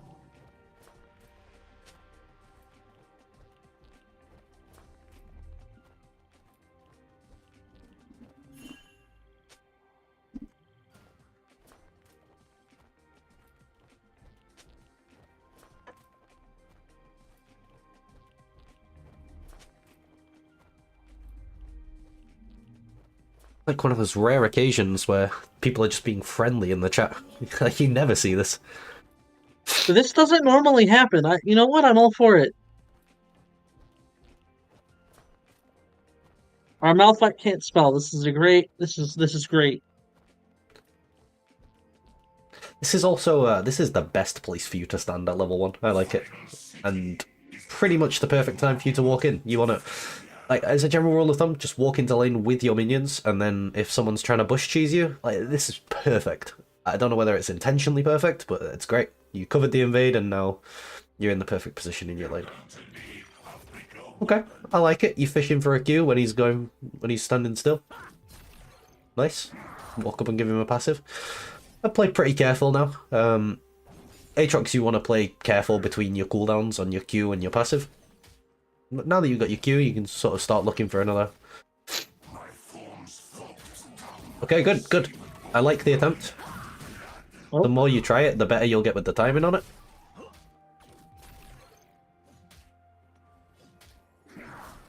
Top person.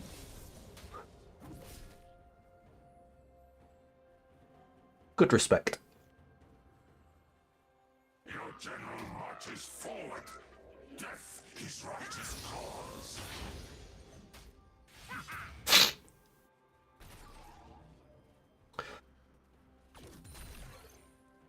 Huh? Yeah, it's a weird, like, as your passive comes off cooldown, it can do that sometimes.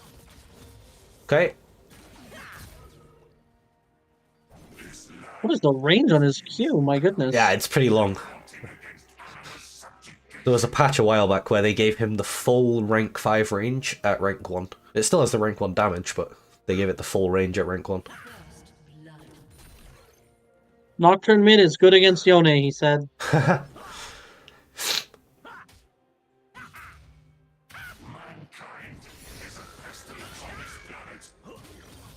Perfect. If you were just a bit more ready with the W, that would have been great. But the time your Q1 was perfect. Oh, damn it.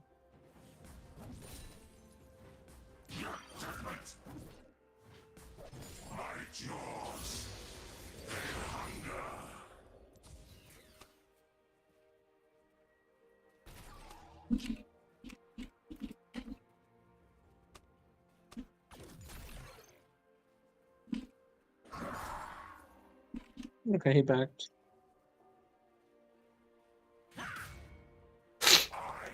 Okay, watch on this minion. Ah, could have gone for something there.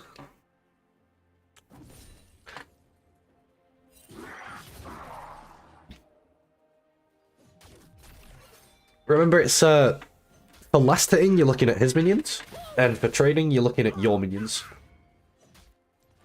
The dawn of the primordians is at hand.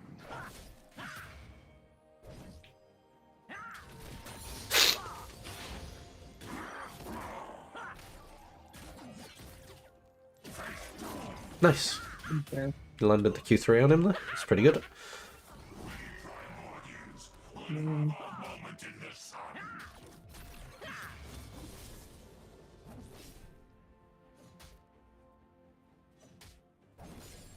Yeah, basing in TP and back is pretty good here if that's what you want to do. Because otherwise you're kind of at threat of dying with the health you have.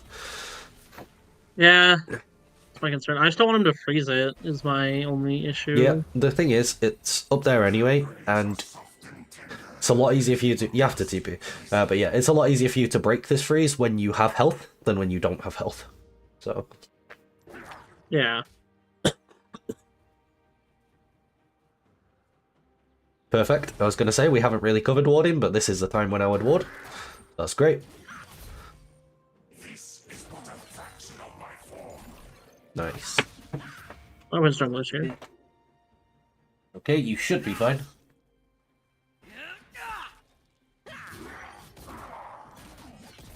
Good. Honestly, you could have like Q3'd it as well, because you would heal off it, but...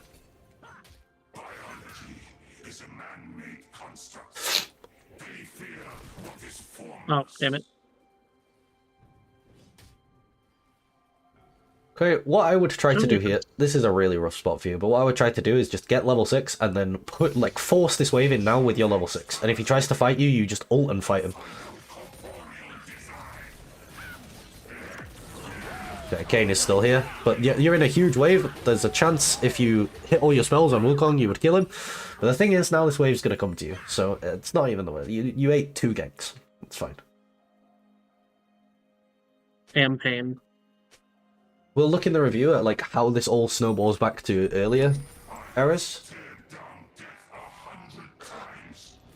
But yeah, I can see in your gameplay that you're trying to land these Qs on the timings, but it's just not quite clicked as to getting it yet. But the more you try it, it'll become like second nature to you.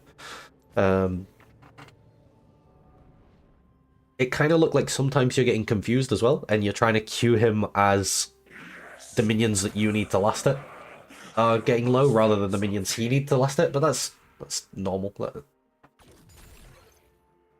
All of a sudden you're looking at the health of both sets of minions instead of just one, and it's a lot to take in.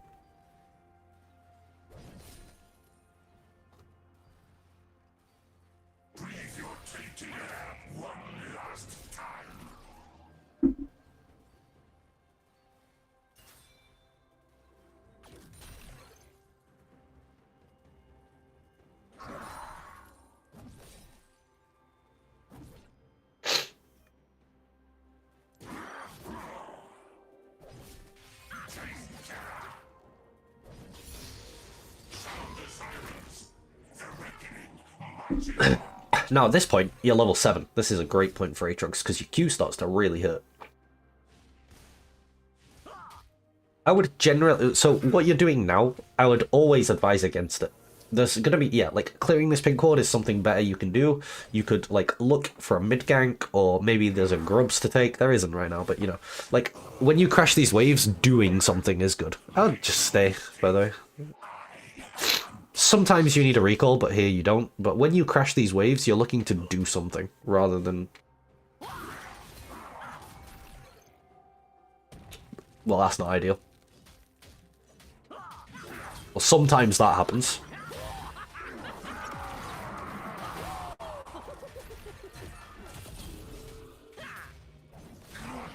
I mean, that's just unfortunate, I'm not gonna lie. You just get hit by an Ash arrow from the other side of the map. I hate it here.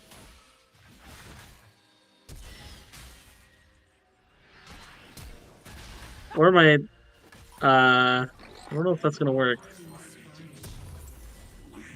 Okay. Well, oh well. Nothing you can do about that guy dying. He just killed himself. Oh well.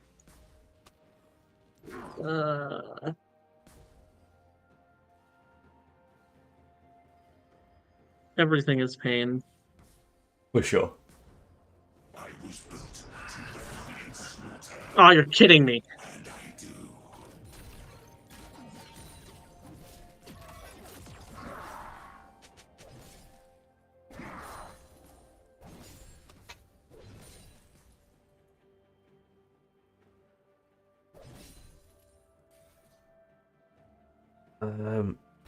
If you ever find yourself at this point in a game where you're really behind, the main thing to focus on now is like you're not going to be able to punish things like you could normally because he's just so strong.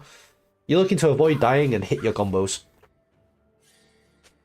You can still get great practice hitting your combos in these games.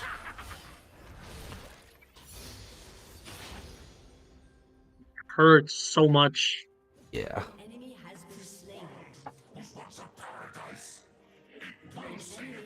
I think you just have to base, to be honest. I think you lost too much health. You're in a position where if you walk up, you're just gonna die, so... Yeah. It feels really bad. Because if I miss this wave, it sucks. Yeah, but if you die and miss the wave, it sucks even more. Yeah.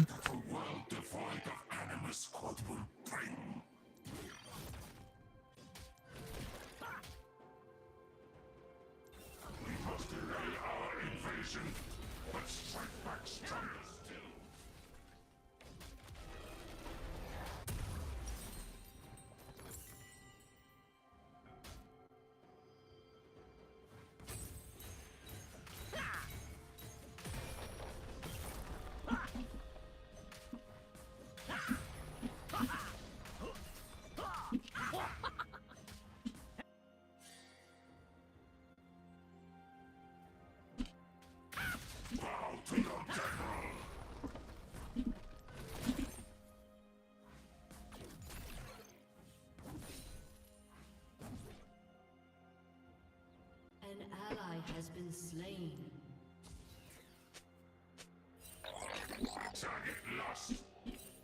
Mm.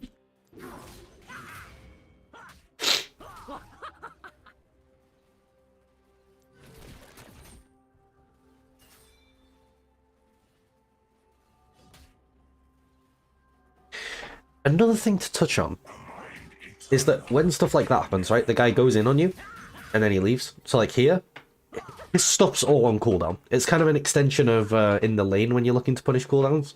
So even though he's ahead of you, he doesn't actually have anything left to do. So at that point, you Why can look is to that trade him. such a far range? It's pretty long, yeah.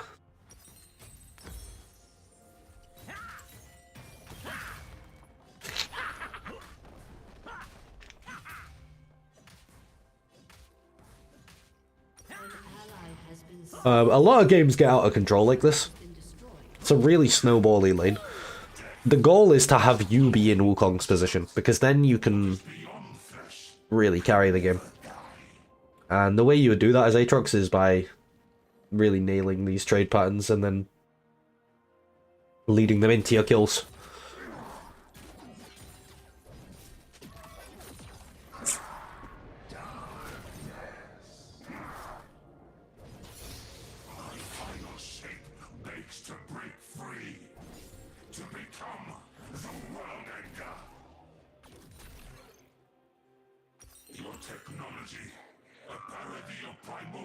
I mean, I think he has boots and full item, so I think it's just cooked. Oh, damn it.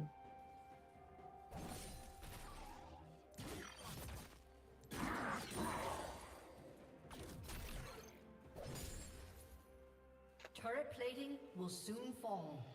An ally has been slain. As far as trying to recover games like this, what I would say is that you're looking to just, like, at this point, just base and maybe go mid. If you can get out, it's great.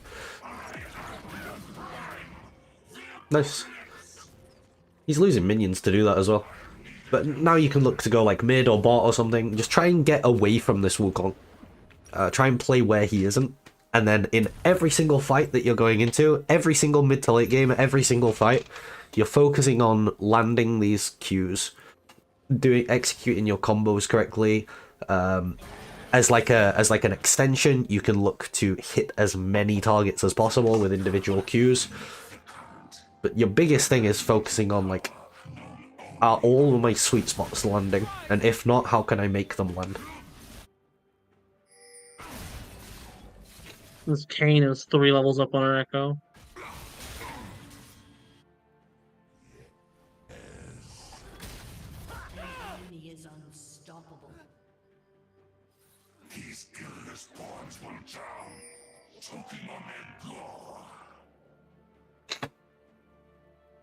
I'm doing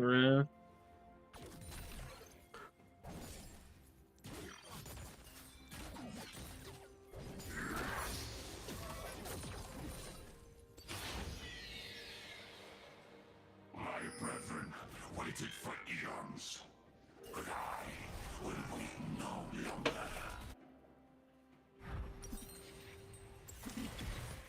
You fought no war when you could be fighting in it. Sacrifice.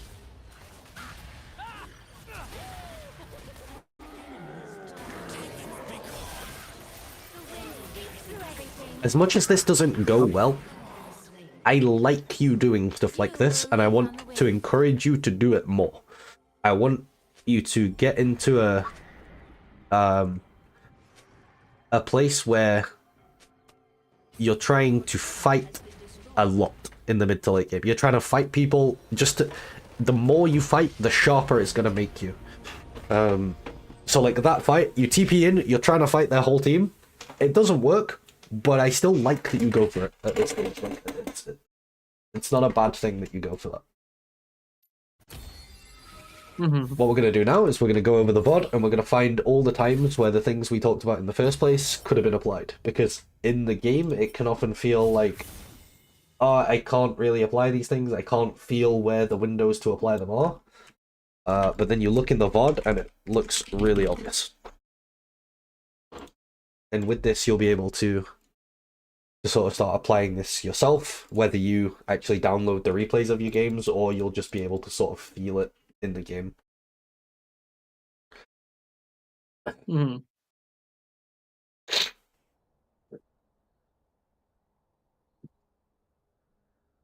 The other thing is, for every champion, you'll start to get a understanding of what it is you're punishing. So, for example, as I was saying in the game at one point, if Wukong like W's to stealth and then E's onto you and trades, and then you manage to get out of his range, he can't actually do anything else to you. So then you can turn around and hit him with a combo and then leave. But a lot of the time what you were doing was you're actually taking the damage and then leaving, and without actually trading back on him. Yeah. Okay. Let me turn my screen share on.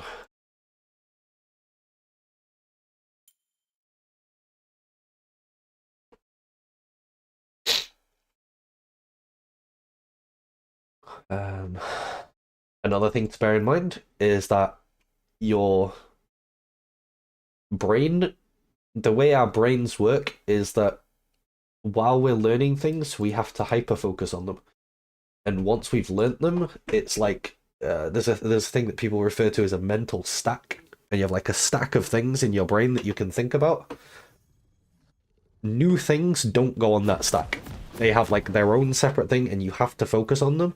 Once you get used to it, you put it on the stack, and your brain just sort of does it. You'll get to a point where your brain just sort of in your peripheral vision, you see these minion health bars, and you're just so used to looking for them that you don't even have to like consciously think. But right now you're consciously thinking a lot about them, and that's lowering your ability to think about other things. So you might find that while you're learning these concepts, you'll struggle in things that you never struggled with in the first place. That's very normal. Your brain is doing other things. Can you see my screen share? I can, yes. Okay. So for example, this Q, what happened with this Q? Like, what was the sequence that just happened with what Wukong's doing and then what you did? He walked up to hit a minion, and I queued too late. He walked up, he hit the minion, and then you queued, and he walked out. What we actually want is he walks up to hit the minion, you queue, he hits it, and then it hits him. So you're like queuing before he even hits. So we'll look at, for example, a really easy way to see is that these minions are going to kill this minion. So if he doesn't walk up and hit this minion, this is really good, by the way. He walks up and he wants to last hit this minion, and you smack him with your passive. That's great. It doesn't just have to be your Q. If your Q's on cooldown, you can use the... So this minion's going to die, right? If you position yourself here, he's going to walk up, and as he walks towards this minion, you're going to throw your Q. So you're going to Q now. And that would probably hit him. Same again, here. You're going to Q now. Maybe a little bit earlier than that, but you get the point. It's like, as he's walking towards the minion, he's going to last it.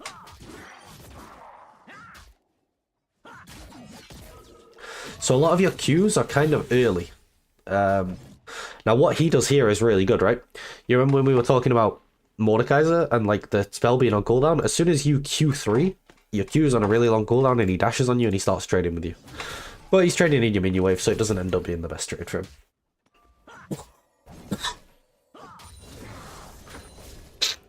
Right, now we're just respecting because he's level 2.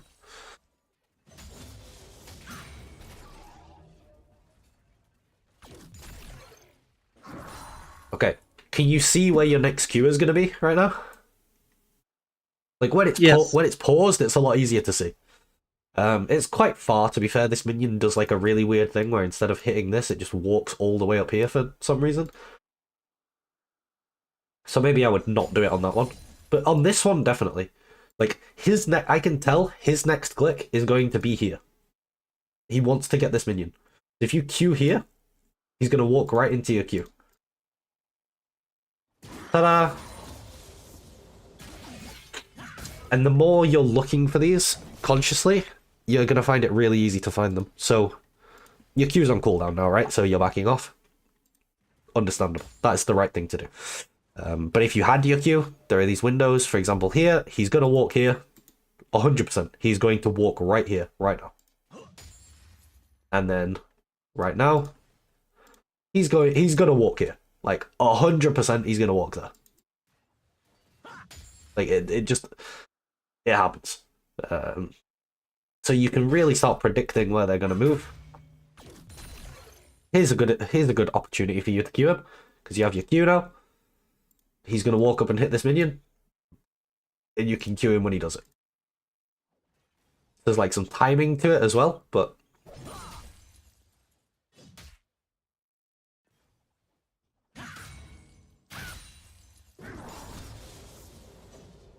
here he's gonna hit this group. Good, perfect Q. Right, that was a perfect Q. What was wrong with what you did there? The W was too late. Yeah, you weren't ready on the W. So, again, right now, you're having to consciously think about this. But your brain will get to a point where this is just like something that it does. Like, it's just like, oh, I landed my Q on a W. It's like second nature to you. For now, it's still kind of awkward. You're still kind of thinking about it, but you just put in, like, you just keep doing reps and reps and reps and reps, and you get to the point where, like when I'm playing Aatrox, if I land a Q1 on that guy, I W him. I just know, like, this is going to be a good trade if I W him. And then my brain also knows when my W hits, okay, I go for the Q2. And then my brain also knows if the Q2 hits, okay, that's a Q3. And I don't have to consciously think about that, because it's just happened enough times that it's like a second nature thing.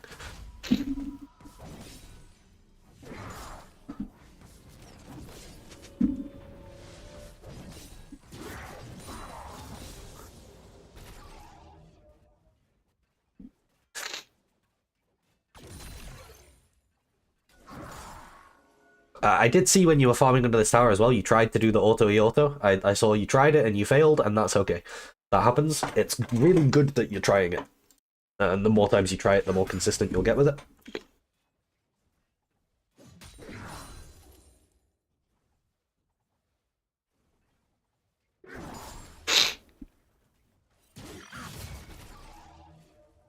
So yeah, this is one of the spots where I couldn't tell what was going on in your head. I was trying to figure it out.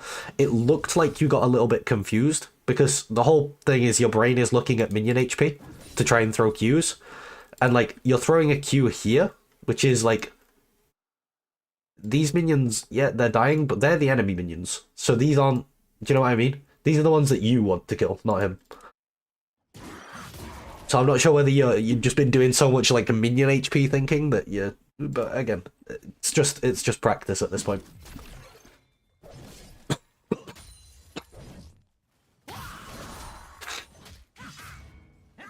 You get minion blocked there? That looked really awkward. Yeah.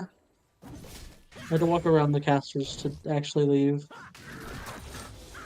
What do you think the right thing to do here is? I actually showed you in practice tool. I was talking about when you're playing versus like Darius or Mordekaiser or something. Is it just E away? Yeah, you remember I did like the Q1 like this, and then I E'd this way, Yeah. and then I went into like the W into Q2 stuff. So when Yeah. you're playing against champs that dash on you, that's gonna be like your. It's one of the combos I showed you. This is the. Now we've seen the application for that combo. So if instead of like just walking around here, you did Q1E backwards and then you W'd him and then you Q2'd him. That's like, I don't know if my E was on cooldown. you do have it. Or, I don't know if you have I it. do? Yeah, you have it. I did, okay. I don't know why I didn't just E through the minions then.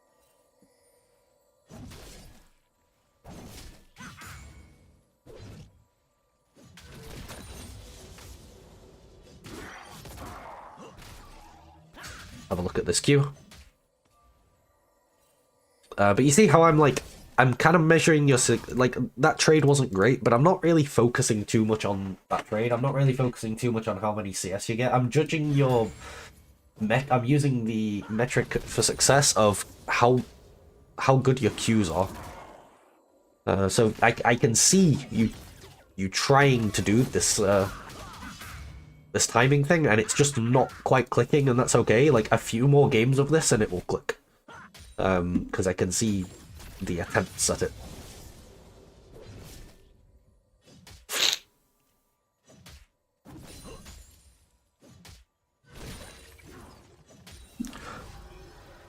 This is mostly just a really awkward spot where Kane comes and stops you crashing the wave.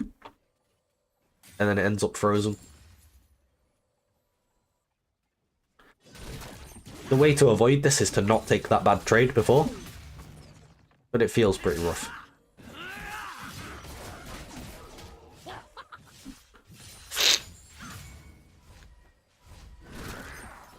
Oh, Kane's put in the bush, damn it.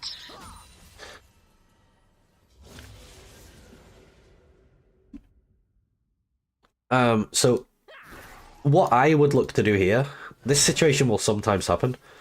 And what will sometimes happen is that because your minion wave is bigger than theirs, he's further away from 6 than you are. So sometimes you can hit 6 before him and brute force the wave in by just instantly popping your ult. But he actually managed to hit 6 at roughly the same time you do, so it doesn't really work. But if you don't try to do something there, he's just going to freeze on you forever, so you kind of have to try something at that point.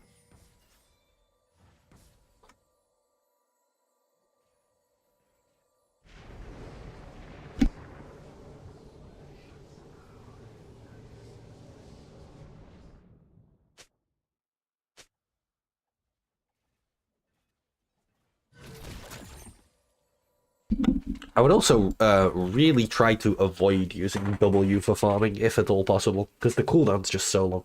Like, sometimes you have to, but a lot of the time you don't.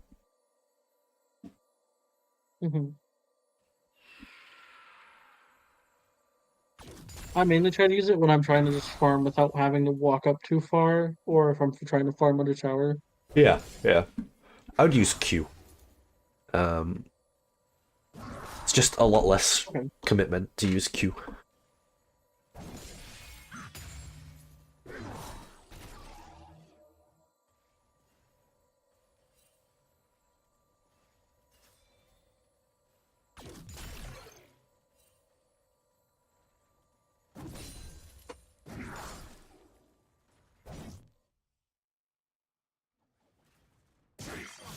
Okay, I can see that you're going for it. Do you know what I mean? Like, you're very clearly looking at this minion and expecting him to walk in and throwing this Q. That's good. I can see the intent. So at this point, it's just practice on that. More and more and more. Like 10 games of this, it's going to be feeling a lot better. You're going to start landing all these Qs and chunking people out. from there, it's going to be a case of figuring out when people are dead and what combos kill people.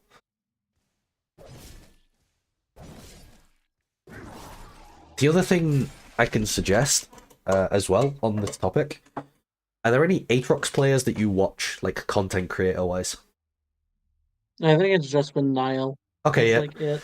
Yeah, so when you watch Nile, think about this concept that I'm talking about, or all of the concepts really, and like, watch him apply them, because he will be doing them in every single game.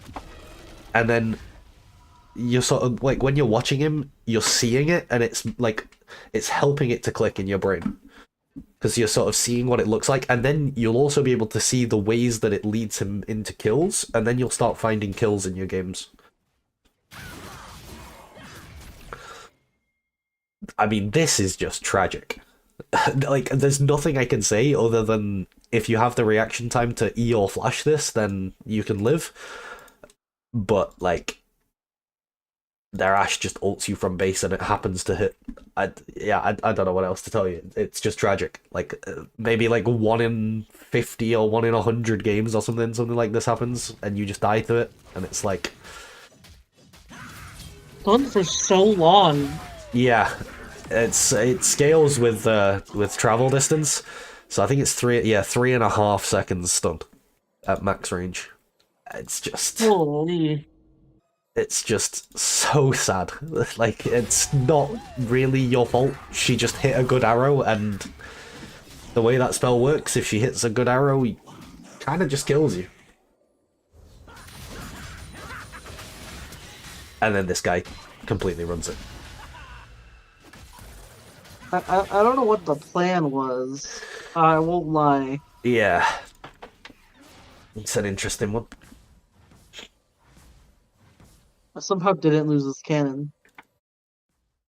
That's what matters. We didn't lose the cannon.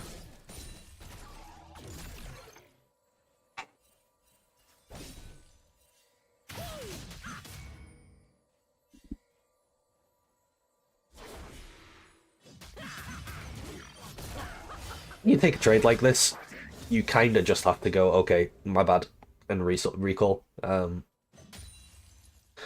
Unless you're planning to, like, really heavily outplay him somehow. But I don't think that's reasonable at this point. When do we next fight someone? Is it on the TP? Oh wait, yeah, here's something. Here's a big thing. Okay. I understand that he is massively stronger than you right now, right? But right now, if you look at this freeze frame, he has no E, no W. And you have, like, this range is what Aatrox wants. Like, Wukong needs to be kind of, like, here to fight you, to, like, keep auto-attacking you, right? So here, all his stuff is on cooldown, so now you're at free reign to do your Q, and then your W is not quite up yet, so you'd probably just do, like, a Q. Maybe it's maybe if it's even just a Q1 and nothing else at this point. But you don't really want to be letting people just do stuff like this to you for free. So it's back to punishing cooldowns. So whenever you're watching Niall, you're looking out for punishing cooldowns, you're looking out for him watching when people go for last hits, and then you're watching how he executes his combos. Like here again.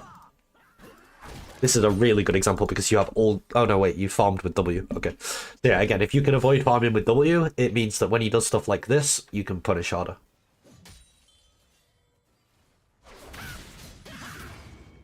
This is great. He has no E, no W, and you have the gap. So now if you did Q1, W, into Q2, and then the W pulls into the Q3. You probably get like this good of a trade. It's honestly like a pretty good trade for you, all things considered, like given how the lane's going. Maybe you don't Q3 him because then he can ult you and kill you. Maybe you just do until the Q2 part. But when he uses all his cooldowns, like, he got 2 of those trades in a row for free with no response, and then he all-in'd you and killed you. They actually killed you because of the 2 trades beforehand.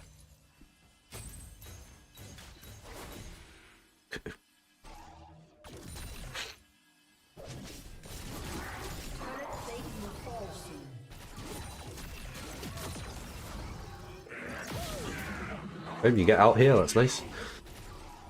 When do you TP in? Here? Yeah, here we go. There's a really weird thing that happens here. So like, what I would want you to do at this point, in pretty much all of these fights, is pick a target and look to nail your combo on them. So, let's say you were going to combo either this Yone or this Wukong. What order are you going to use your spells in? What's like the... You want to go Q1, W, Q2, Q3? Yeah, you've got your passive as well, right? So, like, let's say you're walking into this guy. You want to... Q1, and then... W. Yep. And into Q2 passive, or passive Q2. Yep, perfect. And then, where's your Q2 aimed? Like, whichever direction they choose to walk in. Yep, exactly. And then the pull into the Q3. And we're just looking to really nail these combos. Now, like I said when I was in the practice tool, you can also, like, here, I think you're looking for, like, a Q1E. And you can do this into W, and then you can do that into Q2. That's fine, too, because then this can pull into Q3. That's a good combo if you can nail it. I think a couple of things happen here. You kind of miss the Q1, but also there's some weird high ground, low ground stuff going on here. If you watch. I think it's more obvious in game than in the replay. But there is definitely some weird high ground, low ground stuff. Q1 would have hit if he didn't flash. Yeah, maybe as well. But in all of these fights, at this point in the game, your game plan will be just push waves and get yourself into fights. And then I want you to try and nail these combos. So, that's quite a short review because the game was quite short. And we're looking at very specific things. What I want you to do is, while sharing your screen, I want you to go in practice tool. And I want to watch you do so. I'm going to like tell you things and I want you to try to do them.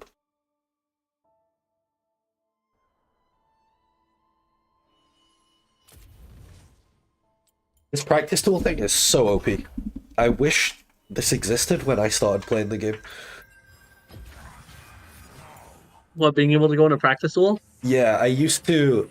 I was a Riven main for a really long time, and in like Season 3, Season 4, I was so happy when like the Ultra Rapid Fire mode came out, because it meant that I could practice my combos more often.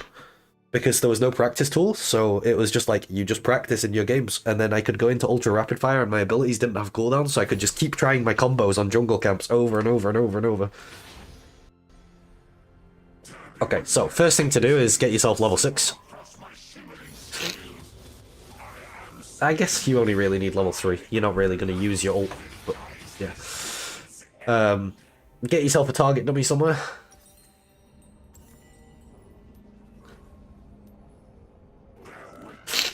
Alright, let's go for a standard combo first.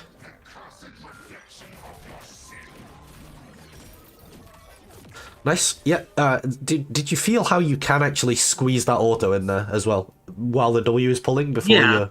So if you want to maximize damage... Yeah, if you want to maximize damage, you can put that auto in there. There you go. What that does is it gives the target chance to flash. So, like, the W would pull them, and then they can flash before your Q3 lands. So if you do it without the auto, like, Q3 as soon as you possibly can. Spam the Q3 after your Q2. You see how it, like, as they get pulled, your Q3 hits? So there's no way they can flash them. Whereas if you do the auto in between, it's more damage, but they can flash it. But yeah, that's a good standard combo. You want to auto at the end, then. Yeah, exactly.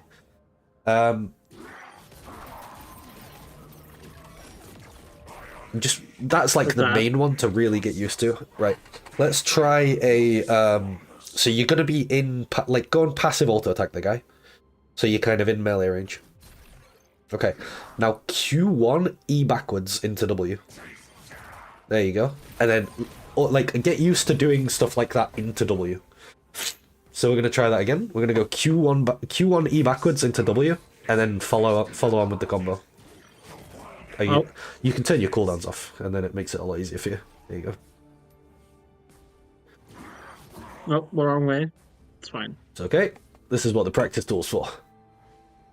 So you want to be like you want to be in close range to him. Perfect. Oh wait. Yeah, there was no W there, but another thing you'll find is that if you're in like really, really melee range, you can do a Q2 E backwards. So if you go like as close to that guy as you can possibly get. That was the wrong thing. It's fine. Yeah. Okay, that didn't work. It's fine. It's okay. Nice.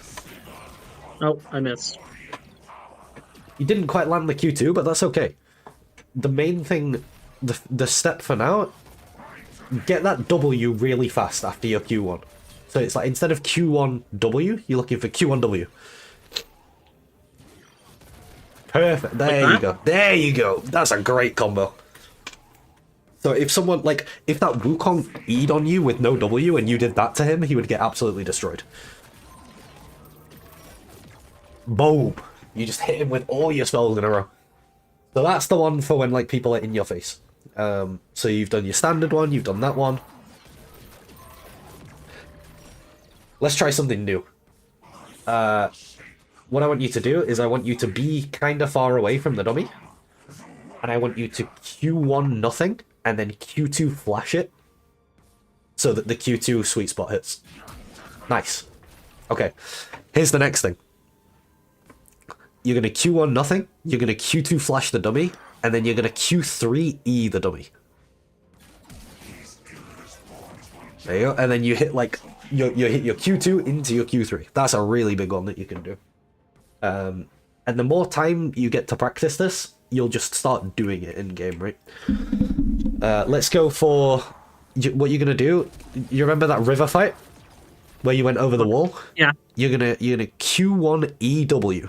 And then you're going to follow it into a combo. Nice.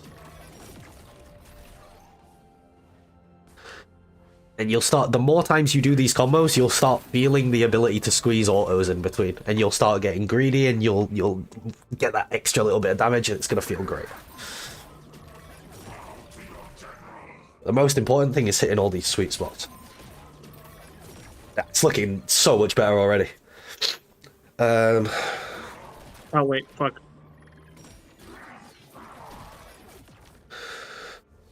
Give me like 2 or 3 in a row where you do auto E auto. Oh wait, I canceled the auto. Yeah, that's okay. That's good. Do you know how to make it even faster? No. Okay. Do a try doing an auto E auto, but instead of Eing to a different location, E on top of your own head. You'll do a really short, yeah, like that. It's a really short E dash. So the dash takes less time, so you can auto E auto faster. Oh, hold on. The E auto was good, you just didn't let the auto go all the way through. There you go. See how fast that was, those 2 autos? That's like a perfect auto E auto.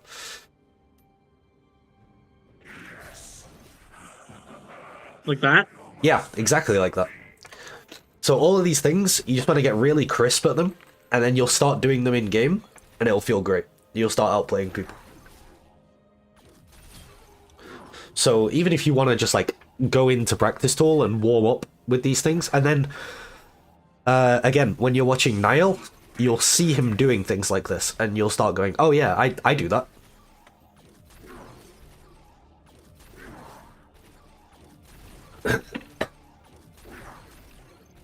So the more practice you get of these, the better, including practice in-game.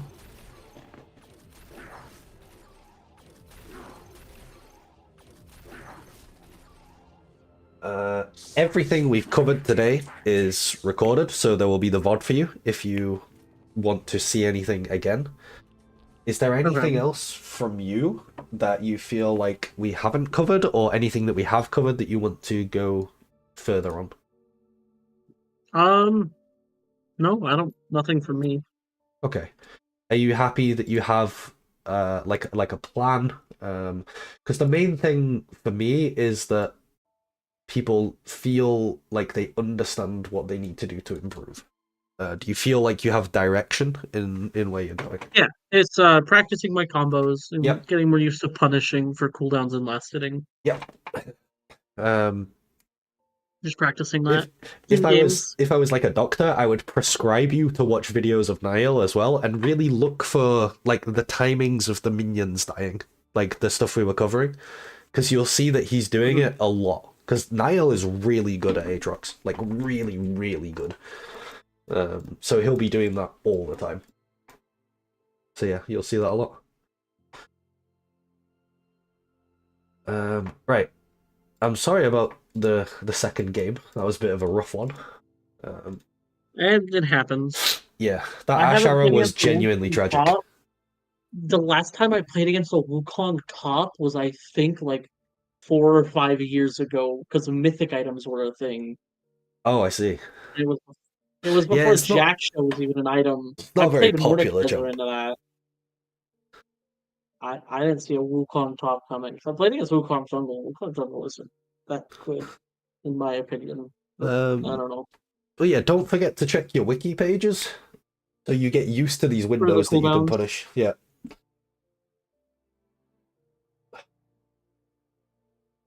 Okay. Anything else you want to talk about? No. I hate that my voice keeps cracking. I'm so glad I don't have to listen to myself. Ah, man, it must sound so bad. All right. Well, thanks for joining, man. I hope you enjoyed the Thank session you. as much as I did.